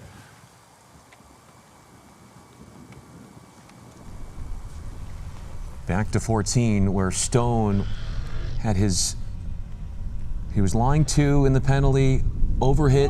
Oh my goodness, that would have been the most, that would have been a par for the ages, that one. That would have been a par in 3 different penalty areas. 3, I was going to say, because he flew the green twice. Stanford rolling this one up and walks it in. Well, what that's going to do now for Stanford is put him up to 6 under par. Stone's going to, well, he did tap that in for a bogey. He drops back to 6 under par. They're in a share of second, and the leader, Sung, now has a 2-shot lead. But think about it, that for Stone just to come out of there, not as much, well, it wasn't unscathed, but he just dropped 1 shot. Things could have been a lot worse for him. So in a sense, he does pick up the mitigating of what could have been a lot worse. Well, I think he's going to take a lot of positives into tomorrow, provided he doesn't have any disasters coming in. If he goes into tomorrow just a couple of shots off the lead, he's going to walk away from today and think, I could have completely played myself out of this tournament. I could have completely played myself out of this tournament. He had a triple bogey, he's had several other bogeys, and instead he's going to be right there, and he's going to be hopefully in the final group with a good chance to win. Well, this is a pretty fun group to be a part of. This first ever live broadcast of the Junior PGA Championships, and it's taking place here at the PGA of America studios alongside Ewan Porter, the multi-winner on the Korn Ferry Tour. I'm Brian Fenley. We've got the girls and the boys. We've got a second cut line going into the final round that we're keeping an eye on, considering that only, as you said, the top 30 and ties are going to make it. And we're seeing a lot of players on the girls' side sort of fall back into a pack. There's a lot bunched around that leaderboard where you don't have a lot of separation anymore. Well, it's bringing so many more players into the equation. On the boys' side, you've got Jaden Sungs in the clubhouse, at 8 under par. This is not a golf course where it's easy to go really low. So jumping out from the pack 7-8 shots behind the leader, I find that I just don't think that's going to happen. It could, but I don't think it will. If you're within 3 or 4 shots of the lead, you've got a very, very good chance of winning tomorrow. And certainly on the girls' side, the last time I looked, there were 16 or 17 players within 4 shots of the lead, so it's going to be a real shootout tomorrow. Takai has had a tough go at it with the back 9 with 4 bogeys already, and she led going into this third round by 2 shots at 9 under, but just trying to put something together. It just seems to be one of those, just managing your game and getting the best of what you can, because you're not going to see a lot of low numbers today with the course conditions and just how difficult the course is in itself. Yeah, look, I think one of the things that we've seen on the broadcast so far is all these players, they are so extremely talented, and their best golf is as good as any PGA or LPGA Tour player. There is no question about it. Their best is world class. It's the mistakes that you've got to learn to not compound mistakes. You've got to learn to minimise those. You've got to learn to turn, I mentioned it earlier, your 76 or 77 has got to become a 72 or a 73 even at worse. And it's all about limiting the damage. And what we saw with Kyler Stone there at 14 shouldn't be in any more than 1 penalty area per hole or even per round, and he was in it 3 times, and he knows that. He's going to walk away and learn a lot from this.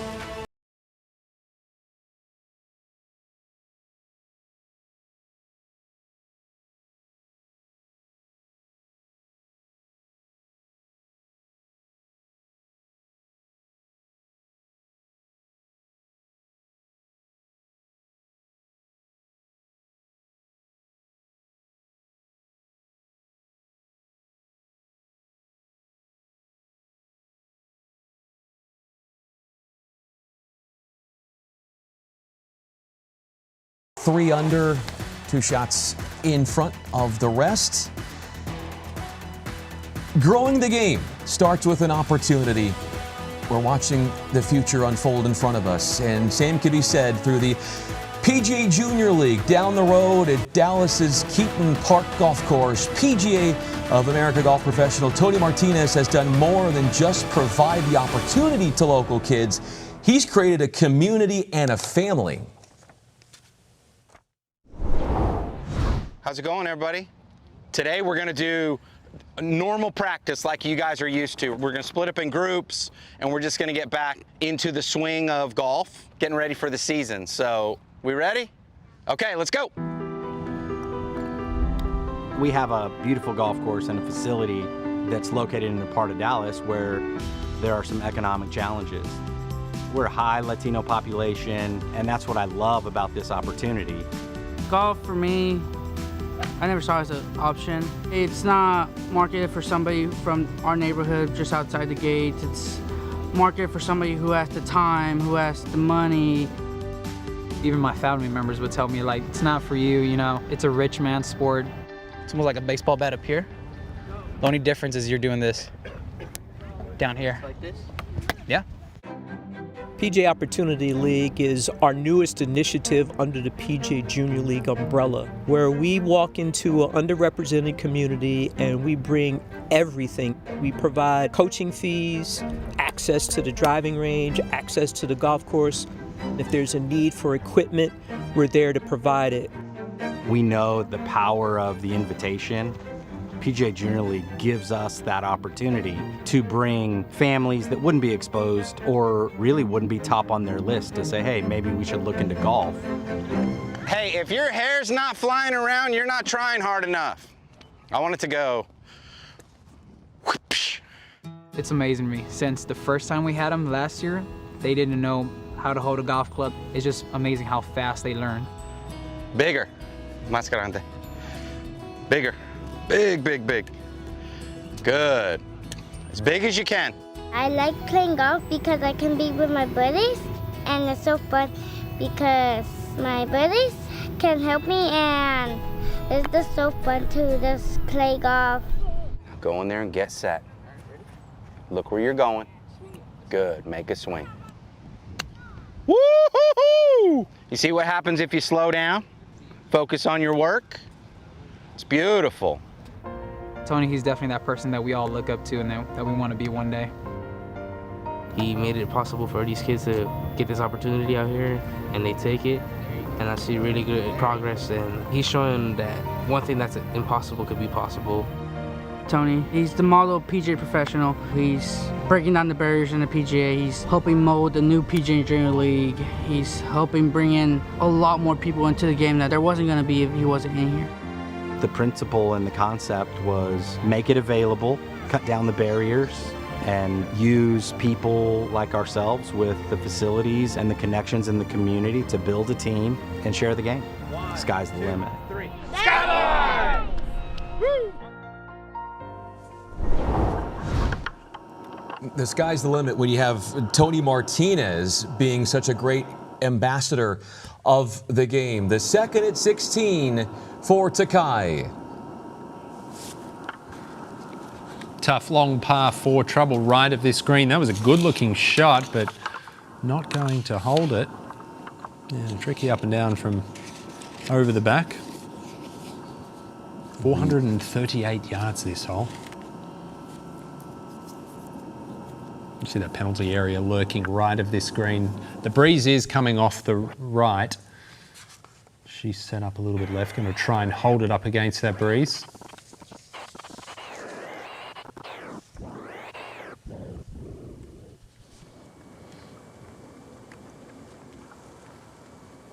I believe that has just missed the green to the left there at 16.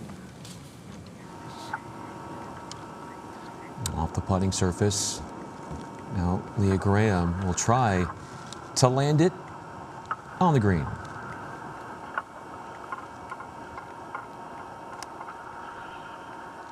And it's starting left. I fear that's going to suffer the same fate.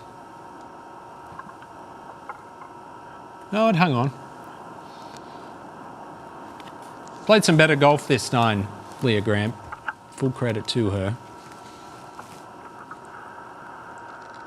Did not get out to a great start. Graham had the 9-on-1 quadruple bogey on the opening par 5. Then had a triple on 4, a 6 on the par 3, a double on 8, but is only 1 over in this final 9 holes. You consider that being a mini win.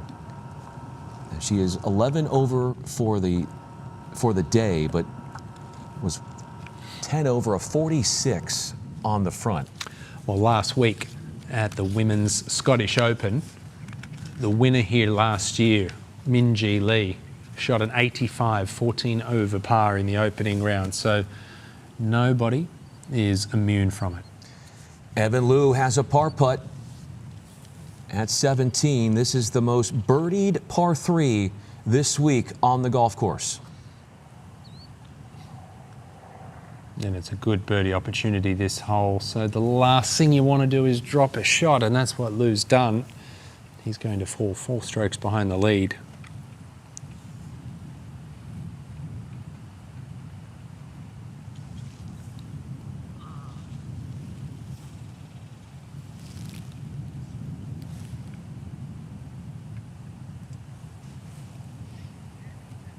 Jacob Newson, 1 over on his day, began at 6 under, now 5 under in will be up next.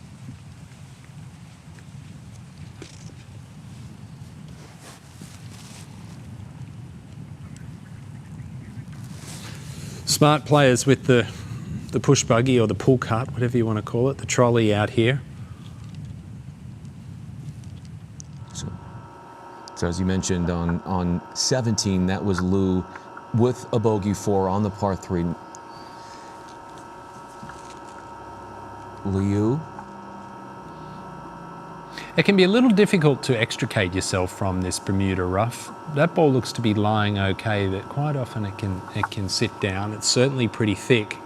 And one thing that you want to do is just open up that club face a little bit more and accelerate through it. Stop the club from turning over.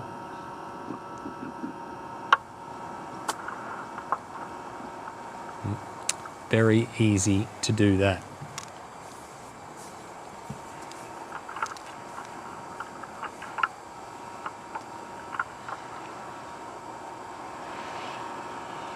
Part of a 5-way tie for first. Is Liu at 5 under.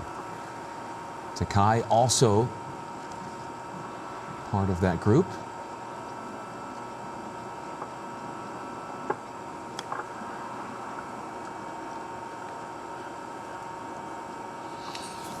Just okay. No, I would say that really wasn't that difficult a shot.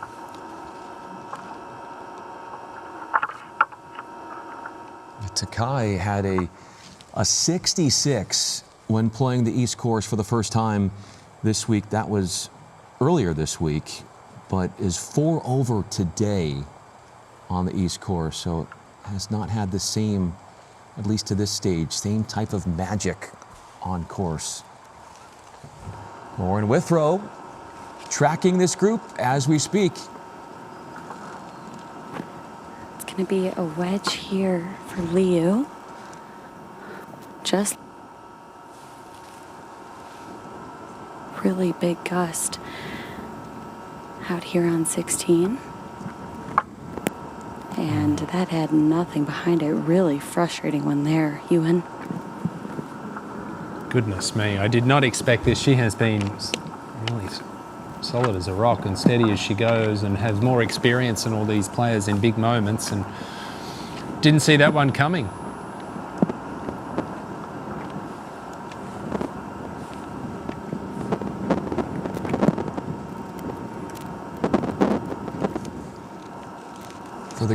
Taking some time to gather her thoughts now, Brian. For the girls, the projected cut line is at 3 over, and we've had a lot of players finish up their third rounds. On the girls' side, there is only one sub-70 third round. That's it. Just goes to show you how difficult the conditions have been today in reading the greens and having the right touch with the short game. Fast forward to 18. Ava Zhang has a birdie in a tie for the lead. This for the outright lead. Players like Zhang and Alexandra Fung, who have just been sort of hovering 3-4 shots behind the lead all day, really have all of a sudden just found themselves in a share due to the troubles in the final group.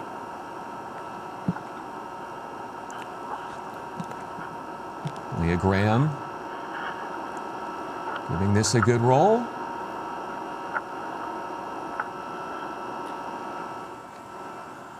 Well, it's going to be an important last couple of holes for Leah Graham. She's currently on the outside looking in of that cut line, 1 shot off it.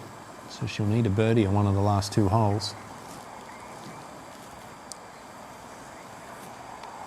Alexa Fung for birdie to get her to 6 under and sole possession of the lead.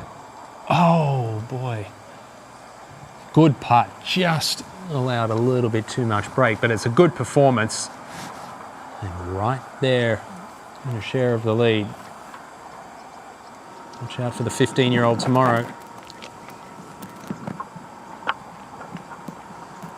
Putting this time from off the fringe is Liu. Yeah, unfortunately that was a bogey putt, so that's going to be a double bogey for the Chinese player. That'll drop her 2 out of the lead.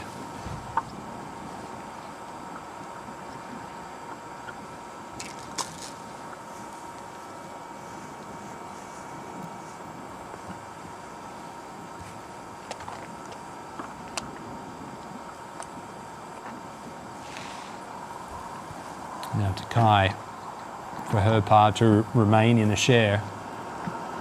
4 bogeys in the last 5 holes.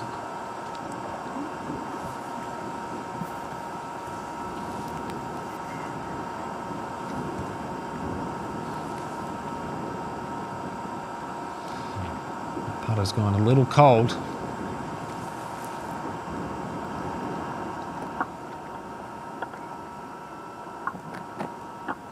Takai with her 5th bogey on the back 9. And her 7th hole where she has had at least gone 1 over.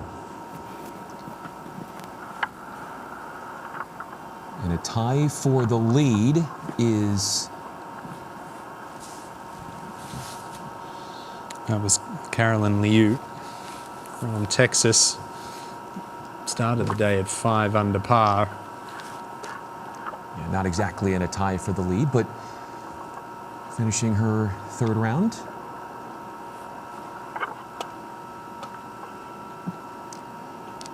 Good to see some smiles after 18 holes in excruciating heat.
Still only 3 strokes behind. Theodore Snyder was 1 shot off the lead going into today. In solo 2nd, he has gone 5 over for his 3rd round, including a double on 14. Did right things, in essence, with a birdie on 15. Lead girls group on 17 is where we frequent now. This scoreable par 3. Shortest par 3 on the course. Takai has honors. Just 118 yards, that pin pretty much right in the center of the green.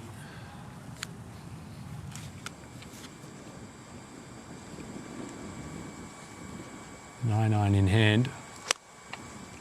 You got to think these players are looking at nothing but the flag here. Good looking shot.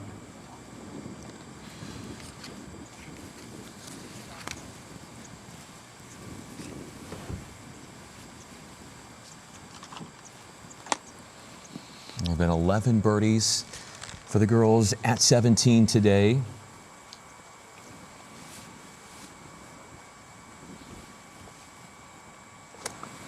And an important last couple of holes here for Leah Graham. Needs a birdie to jump back inside that cut line.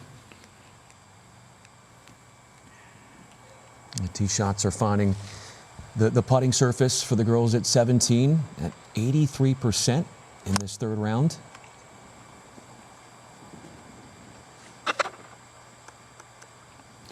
She's actually hit a lot of really nice shots today, Leah Graham. It's just the 2 or 3 loose ones have led to big numbers, and she's really struggled with the putter in hand. Last in the group, Liu. And coming off that mini disaster at 16 with the double, had a bogey just prior to that as well. Still only 2 back. Still got to believe she'll be right there at the end tomorrow. Too good, too experienced. She's playing the par 3s today, 1 over, including pars on her last 2 par 3s.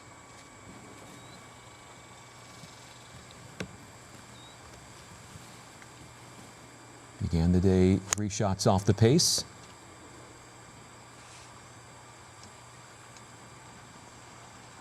Right over the flag. Classy shot.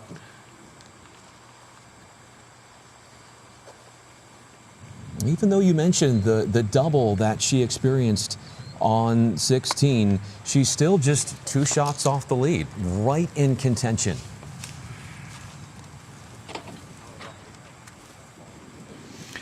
That's the difficult thing when you're out there playing and it's tough like that. We can see and we know that everyone's struggling, but you can feel like the world's against you at times when you make a double and you feel like you've shot yourself out of the tournament. But I mean, you just realistically, I mean, there's so many players, certainly on the girls' side, there's anywhere up to 20 players who have got a great opportunity to win tomorrow. So when something like that happens, you really have to put it in the back of your mind. It's not easy. It's easy to say sitting here, but you just can't let it get to you. I like how you used earlier the term grind, because that's really what this third round has turned into, and who can embrace the grind the best is going to be in a good position for tomorrow's final round. Right in that sort of contention space would be Liu, who is just 16 years old and already has a top 10 at this event, which was allowed her to automatically qualify for 2026 and being part of the Junior PGA Championships. Yeah, and I mean, she really sprung to global prominence earlier this year at the Blue Bay LPGA on the LPGA circuit in her homeland in China, when she finished tied for 12th up against some of the best players in the world, including Lydia Ko. So she's proven that she has the game to compete at the highest level.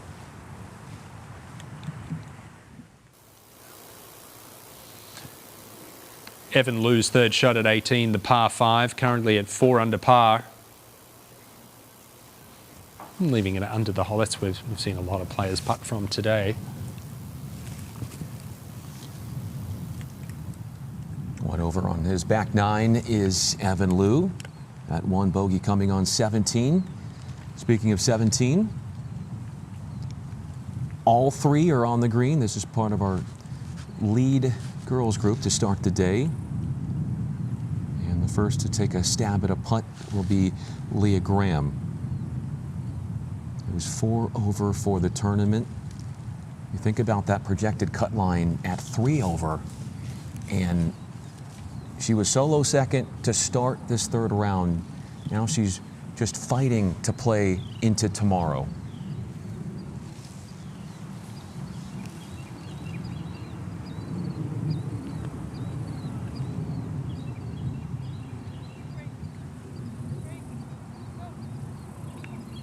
Oh,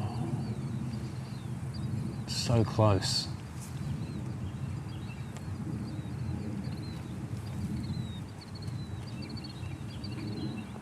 And all 3 players putting from not too dissimilar positions here, so she's going to have given a read to the other 2.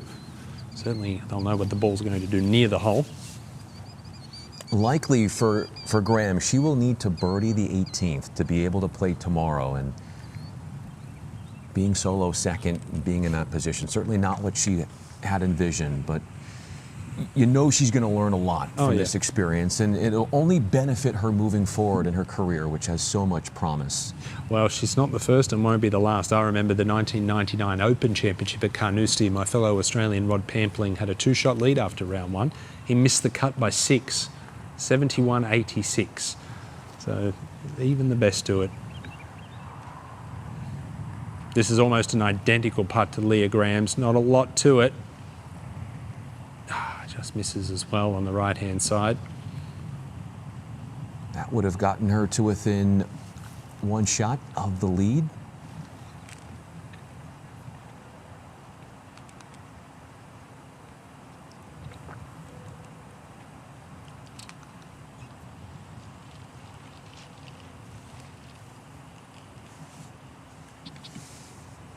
Well, Takai had a 2 or 3 stroke lead for most of the front 9, had a 2-shot lead heading into the back 9. Has really led from the beginning of this tournament, and following the bogey on the last hole, it's the first time that I can remember her not having at least a share of the lead. But if this drops, gets her back to 5 under, and it did not get started anywhere near the hole, that one. +5 on the round. It's not often you can shoot a 5 par round and still be right there in contention, though. That is one saving grace. Got Yuji Liu at 3 under. Carolyn Liu is at 4 under. So Yuji is right outside the front page of the leaderboard. Snyder. What a beautiful shot that was. Played it really, really well. We saw the trouble that Yuji Liu had from over there. Playing into the 16th. Marigliano. Well, that's actually 18, the par 5, and what a way to finish, Brian. Yeah. A long-range par putt. Make for him. Cut line for the boys, even. And he is at 1 under. So he is in a good position for tomorrow as far as making the cut. Evan Liu missing on the high side there with that putt. Well, that's about 4 players who have putted from that position, and they've all suffered the same fate. They've all missed it on the high side. Looks like it's going to break more than what it does. He's playing the 18. Not a lot of drama for him on the back 9. Par 10 through 16. Had the one blemish on 17, the par 3. Well, that was Jacob Newsom there at 18 for par. A good round. He's right there. 5 under par, just 3 behind. Watch out for him tomorrow.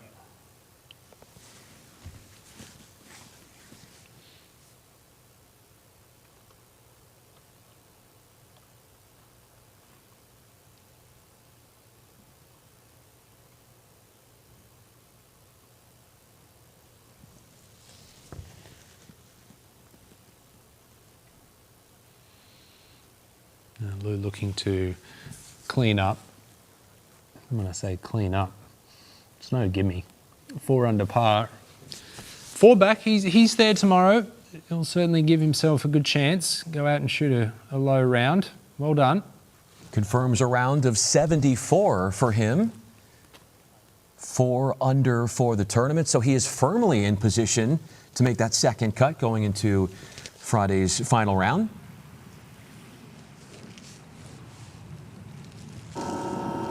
Returning to 16. Snyder attempting a par putt. That's a fantastic up and down, and he had been on the bogey train for a little while, so good to get off that.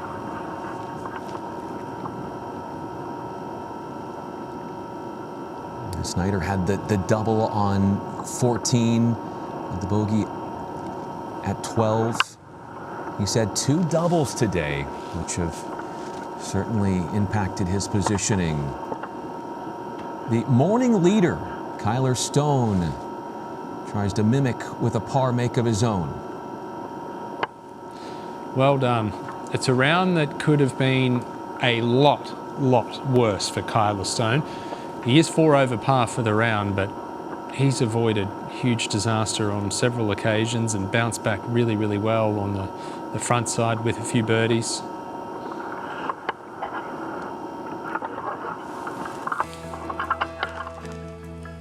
As we are putting the finishing touches, just a few holes left to be finished out here for our leaders and our lead groups on the girls and the boys side on this third round. This is where things stand.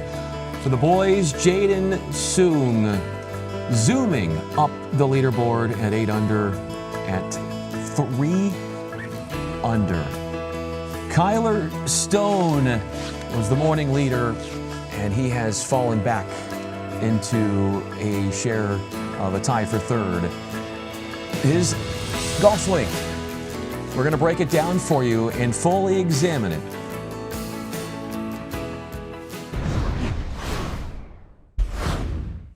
Here's Kyler Stone, one of the players in contention, with a short iron from the left first cut of rough on Fields Ranch West course, hole number 2. There's a couple things I really like about this golf swing. I love how he sets up with the handle just a little bit in front of the golf ball, and I've drawn a line on his golf shaft to indicate that that shaft is leaning slightly forward, ball's in the center of his stance, got a nice V with his arms and his legs. As he swings the club back, this is going to be a 3/4 backswing with a shorter club. It's going to help him control the flight of the golf ball and the contact of the impact. As he comes back in, you're going to see that he has the shaft just a little bit in front of that line that we drew at address when he creates impact. And that's what you should get when you're trying to compress the golf ball when the ball's on the ground. Set up at address, lean the shaft forward just a little bit at impact, and then a really nice follow through here where his right side releases, clubs across the back of his head, and that is a recipe for a solid, well-struck shot. Part of his group is Stanford. Tee shot on the par 3, 17th. Yeah, he's hung tough today, Stanford. Couple of birdies coming in here, and another excellent chance there at 17. I tell you what, Soong might have some company at the top of the leaderboard soon. Got to tell you, I enjoyed watching that swing breakdown of Kyler Stone's action. It's a really good golf swing. He's going to be around for a while, I think. Kyler Stone, we're going to see his name up in lights. Heading into the 17th green is Snyder now.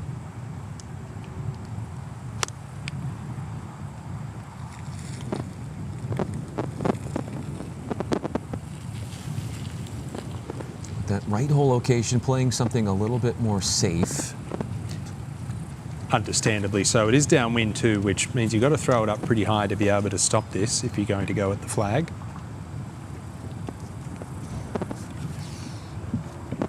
Now, one thing that's important, I think, for Kyler Stone tomorrow is to get in that final group. And to do that, he's going to have to play the last 2 holes in 1 under par. Several other players have finished at 5 under where he currently is, and those that finish first will go out later tomorrow. As it stands, he would be in about the 2nd or 3rd last group tomorrow, but a birdie would change that.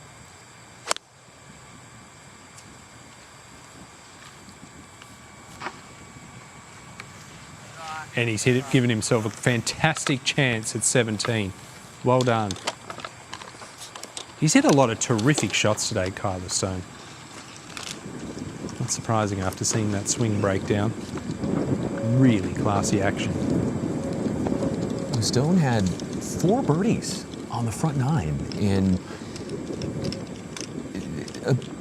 a bit of it was, well, you're dealing with the first hole triple bogey 8, so it sort of takes away from that, but has had great moments, as you said, throughout this 3rd round.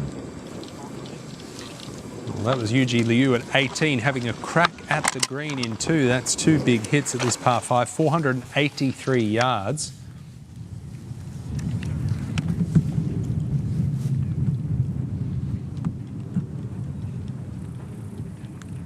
Leah Graham hitting her second at the finishing hole. Needs the birdie, like you said, Brian, but that, oh my goodness. And that's going to finish and fall to the other side of the cart path into some thick stuff that is going to be unforgiving.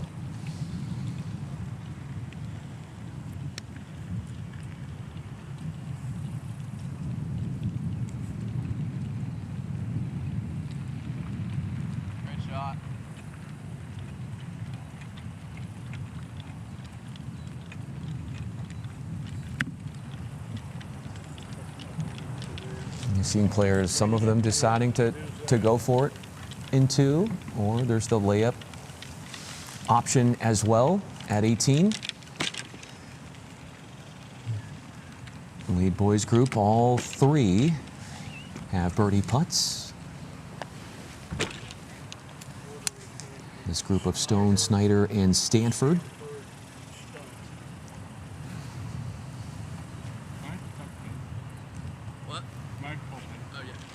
Well, the upcoming putt for Snyder here, we saw her in the leading group of the girls in front. All the players missed this to the right.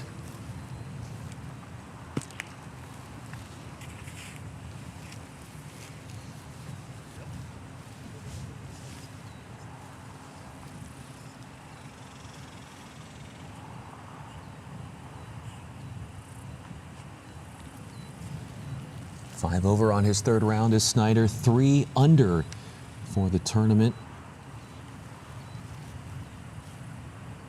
Went out with a 39.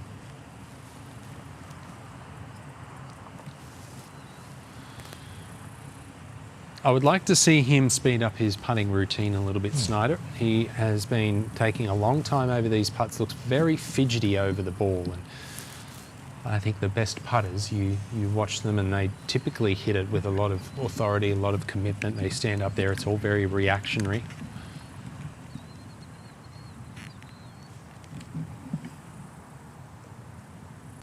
He's going to Yale though, he's got a very analytical brain. A long one to get to 4 under.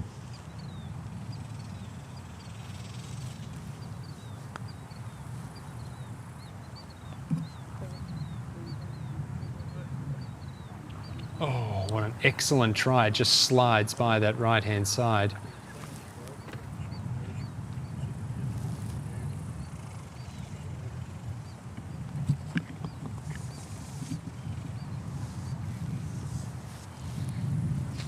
Takai opting to lay up. This is her third into the par 5 finishing hole.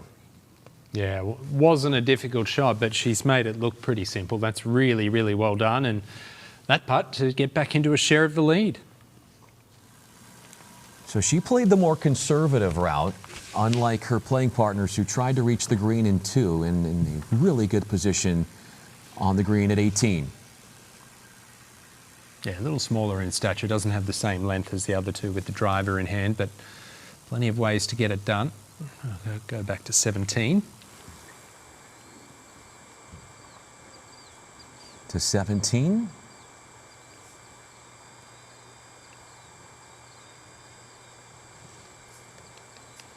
Kyla Stone here for a birdie. As I mentioned, it would be huge for him to... You want to be in that final group. You want to be eyeballing the leaders. You want to be putting the pressure on them, playing alongside them. But he needs a birdie either here or 18 to get in that final group tomorrow. Great opportunity here. If it loses pace, this will fall left.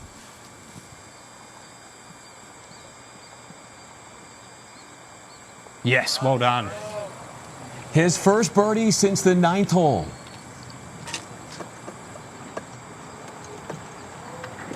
It has been a mixed bag today for the Californian. 5 birdies plus 3 for the round, but like I've said multiple times, could have been a lot worse. I give him an A+ for his attitude today.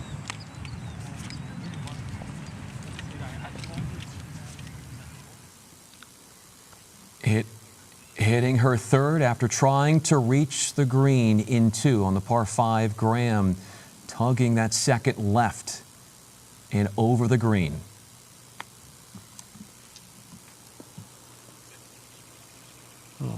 Is that going to sit?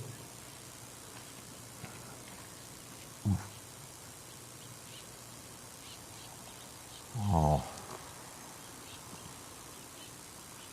Looks like it holds up just a little bit. We'll be able to chip.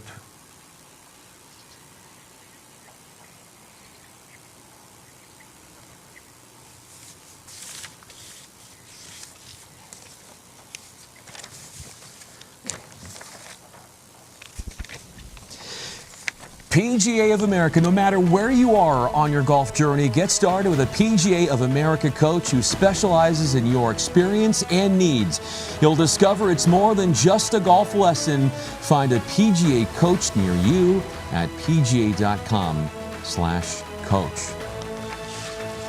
Returning to 18 and a flat lie out of the bunker with the third for Liu. What do you make of this?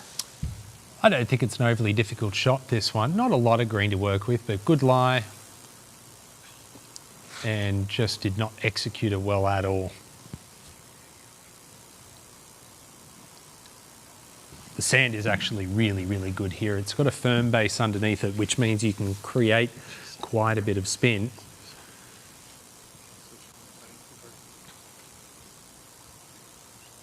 It's a good finishing hole. It can actually stretch from the boys' tees. It can stretch out in excess of 600 yards. Will they play it next year from 600 yards in the PGA Championship for the men? I have a feeling at least one of the days they might push it up a little bit and really entice all the players to have a crack in 2. Because I think when you do have a crack in 2, we're going to see eagles, and you're also going to see 6s and 7s with that water in play. Well, the equation's simple here for Leah Graham. This has to go in for her to play tomorrow.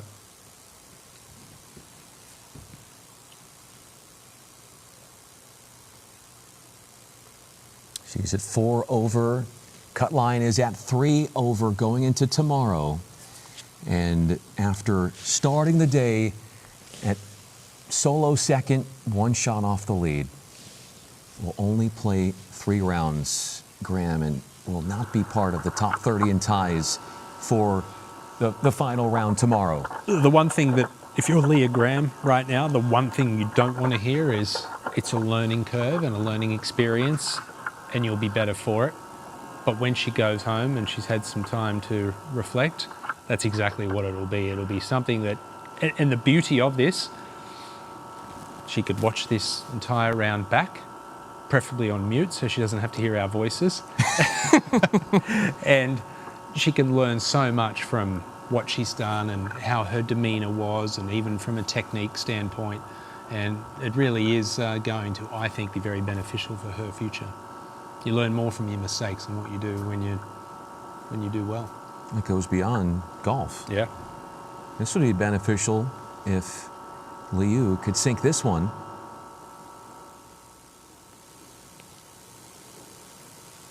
Oh. Just low on the par try. Or no, excuse me, this will be a par. A rough finish nonetheless, yeah. Wasn't it? Coming in 3 over, I think, the last 4 or 5 holes. But with only 5 under leading, give herself a great chance tomorrow. A 5 for her after lying 2 in a greenside bunker on this 18th.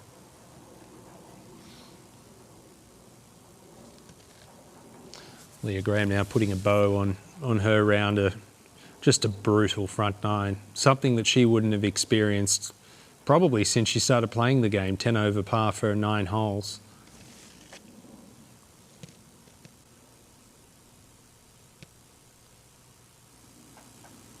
And another player missing it on the right-hand side from there. That's 5 now that I've counted.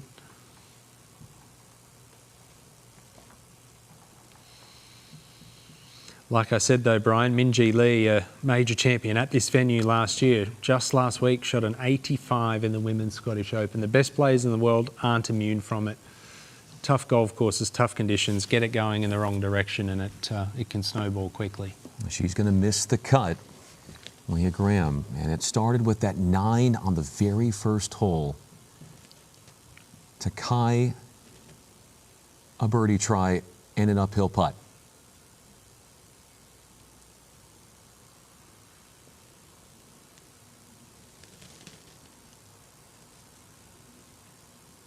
Oh, well, the putter went cold on the back 9, but it's heated up right at the end and she's back in a share of the lead. That she is. Had sole possession of the lead going into today at 9 under. Had a 2-shot advantage. But that back 9 haunting her with some bogeys, ill-timed, but still right in the thick of things with a bunched, cluttered leaderboard, which should set up for a very entertaining, suspenseful, drama-filled final round. Did you miss any adjectives there?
The 15th hardest hole today on the girls' end.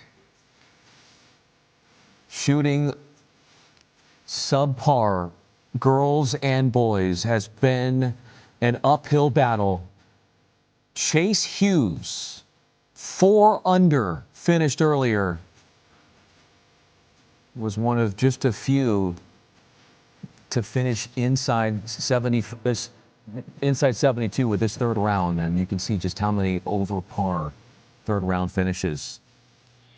How difficult this course is. That's just a layup here at 18 for Kyler Stone. Smart play, putting himself up there within wedge distance.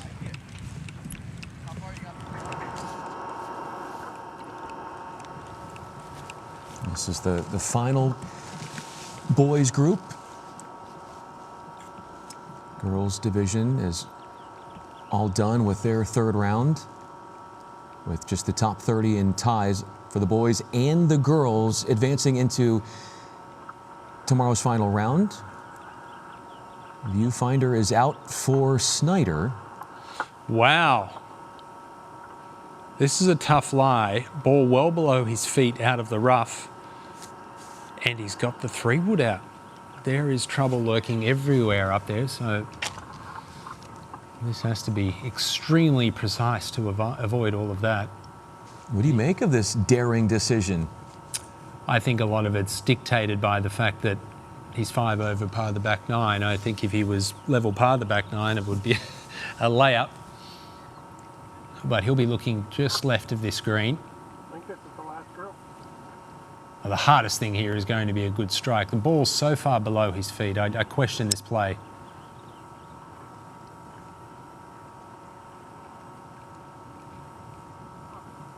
and right on cue in the penalty area.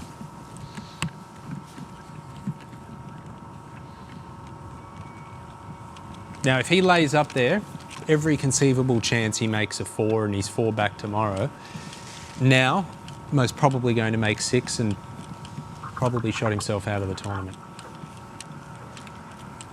When do you think that would, well, we haven't finished this hole for him, but I'm sure he's going to go back and look at that. If that ends up being a pivotal moment for him this week as to that decision, his second on this 18th hole. Well, you just proved that he could reach the green because it was pin high where he hit it. But that's not the point. The point is that even if he hit his best shot there, to actually get the ball on the putting surface from that lie was nigh impossible. It was most probably going to finish in a bunker or somewhere around the green. And from there, it's a fairly tricky little chip shot versus a layup and leaving yourself a pretty simple 100-yard shot, which all these players typically hit within 10 or 12 feet. Stanford with his third now. As you said, it's been a fantastic bounce back nine, and no doubt his coach Chase Cooper from the PGA is watching and proud of the young man. Thumbs up from him for that. Yeah, the back nine flourish continues. That's to join Sung in a share of the lead.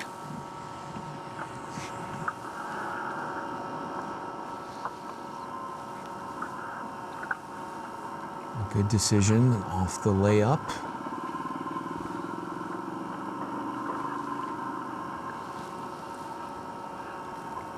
Stone doing the same.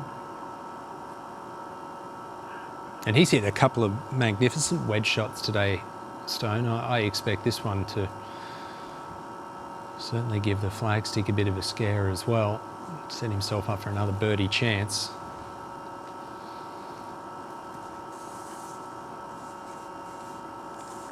Been fun to watch today. I'm sure early on it wasn't fun for him to actually be part of, being 4 over after 2 holes, but it's not often you're 3 over par on the round, and giving him an A+ mark for his effort and attitude and the way he's hung tough today.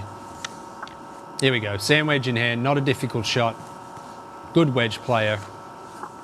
Look for this to be pretty close. There you go.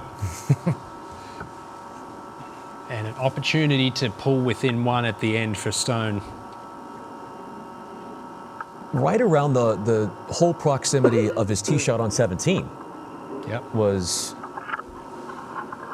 about that 10-foot range or so. So he'll have birdie putts on back-to-back holes.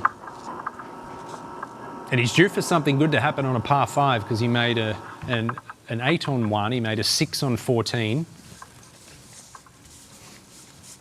And there's proof there with Stanford and Stone, Brian, what they did by laying up. Look, and now they've got great birdie opportunities. Snyder's fighting for his par, now trying to figure out where he can drop it. We've had 18 finished rounds today on the boys' end that have finished par or below. 8 below par, 10 even par rounds. 3 below 70, and he will take a drop. Expect him to give himself just about a full shot in or something that he can control. Well, certainly coming from the fairway here, you want to be able to pinch that ball off the turf and create a little bit of spin. After the drop, finding the penalty on his second, hitting 4 now. We'll need an up and down to protect a par.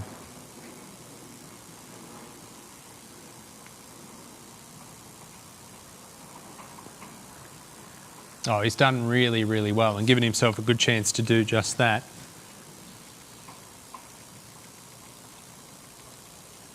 But still, it should have been for a birdie.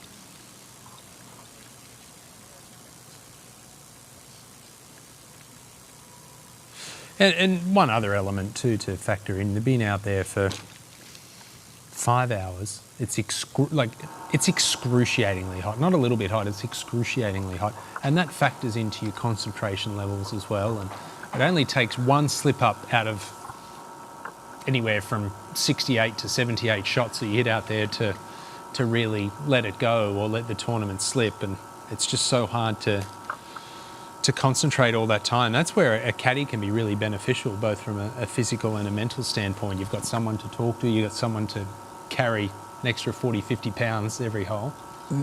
The thing about having a caddy is that you're going to be out in the elements a little bit longer finishing these holes because it'll take a little bit longer. Mm-hmm. Everybody is on the green, putting. Final group of the day. Girls have all finished their third rounds. Final group on the boys.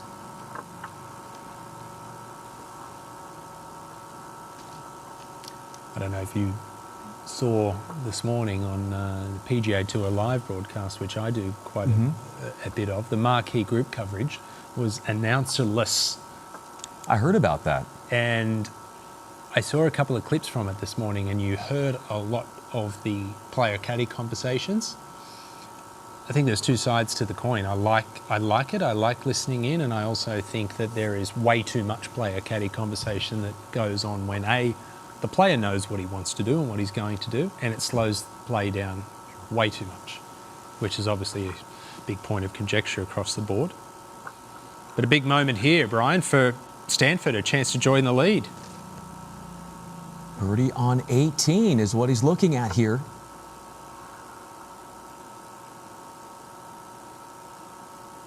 Oh! With how firmly he hit that, you knew he had eyes only for the hole. He wasn't thinking about just trying to die it in. He left himself a lot of work coming back too.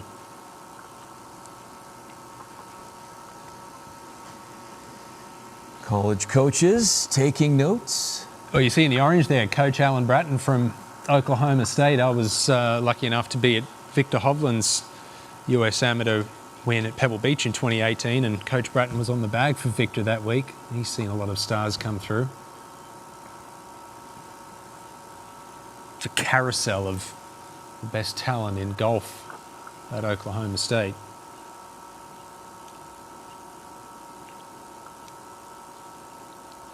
Snyder to preserve his 3 under going into tomorrow.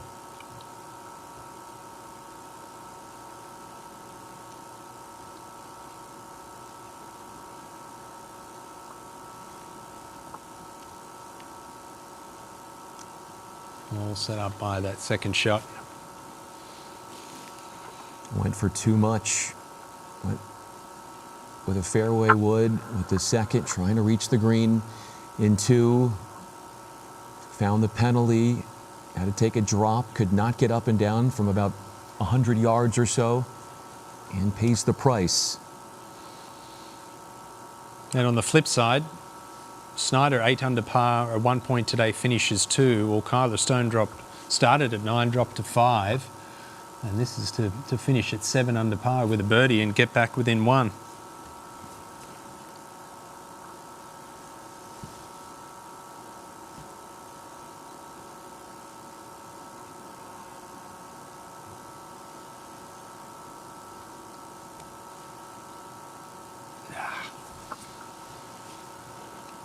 Fairly weak effort, that one. Didn't really hit it with too much authority, but still a fantastic fight back. I was very impressed with Kyler Stone today. Just 2 back entering tomorrow, and importantly in that final group. Fired a 75 today.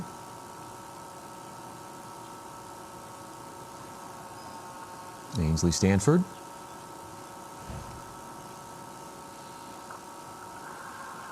A little tester for this par. Oh no, it would have been such a good fight back, this back 9, and had a great chance for birdie, walks off with bogey, and that gives Sung a 2-shot lead going into the final round. His first bogey since the 6th hole. He had kept it clean on the back 9 with 2 birdies and pars the rest of the way until that 18th. Had birdies 14 and 15. Did Stanford. Made a climb. Lauren Withrow joins us with one of the leaders on the girls' side. Alexa, you held the 36-hole lead, now at 5 under. You're still atop the leaderboard after 54 holes. What was working so well, not just today, but this entire week out here? Yeah, I think I putted the ball pretty well all week. I didn't have many 3-putts. I had 1 3-putt today, but that's kind of expected on a golf course like this. The greens are so big. Nothing like I've ever seen before, especially back home. We play on greens that are 10 paces, 20 paces deep, and here there's some that are 50 or 60. So putter was pretty well. Yesterday I had some nice approach shots in there, kind of got pretty hot on the start, and then today it was a little bit slower. I didn't hit too many shots close to the pins. I kind of missed a lot of greens, just self-inflicted errors kind of like that, and didn't really do my best job of assessing the wind or the conditions, how they might have changed from the first couple of days, but tomorrow I'll look to improve on that. The golf course showed its teeth today, but you were still able to hang in there down the stretch. What do you tell yourself in these moments where everyone behind you is chasing you down, plus the tougher conditions you faced today? Yeah, I mean, it's kind of hard to stay in the present, but that's the most important thing I preach to myself out on the golf course every day, is just stay present. Take it one shot at a time. You can't really change what happened in the past, but all you can do is dictate how your attitude and how you execute moving forward. So definitely staying in the present. I also told myself, even though I shot 4 over today, I would have taken this spot the beginning of the week. If I knew that I shot 8 over, but I still was tied for the lead going into the last day, I would have taken that in a heartbeat. There's so many great players out here, such a big field that anytime you're in contention out here, it's just a pretty good opportunity. You had a big birdie putt on 18 that brought you back up to the top of the leaderboard to be tied for first. How much in that moment did you think about how that putt itself would affect your mentality heading into tomorrow in the final stretch? Honestly, not at all. I was really just trying to put a good putt, put a good pace on it, hit my line. That's really all I'm thinking about when I go over the golf ball. I think it's easy to kind of look at the scoreboard. The scoreboard was right in my line, actually, when I was putting. So it's easy to look at that and kind of get mental about that and think a little too much. But at the end of the day, when I get over the golf ball, all I'm thinking about is executing that shot. Nothing else really matters in the moment, and that's something that I've worked really hard to be able to do, and hopefully I'll be able to do it tomorrow. Well, it's a warm welcome to Texas, your first time playing here, so congrats on a great week so far, and good luck tomorrow. Thank you. Brian. Thank you, Lauren. You mentioned her birdie to Kai's at 18, reliving that. Laying up, and this is her third into the par 5 18. What a beauty it was, right underneath the hole. Perfect dying pace into the cup. To go into tomorrow with a share of the lead, she began the day with the outright lead, fell off, and then with that birdie on 18 is right in the thick of things.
winner on the PGA Tour, Lauren Withrow. I'm Brian Fenley. Our incredible crew behind the scenes could not do it without them. We've got the final round tomorrow, starting at 11 a.m. local time here to crown a champ, the girls and the boys, 50th running of the Junior PGA Championship. We'll have winners tomorrow from Frisco, Texas.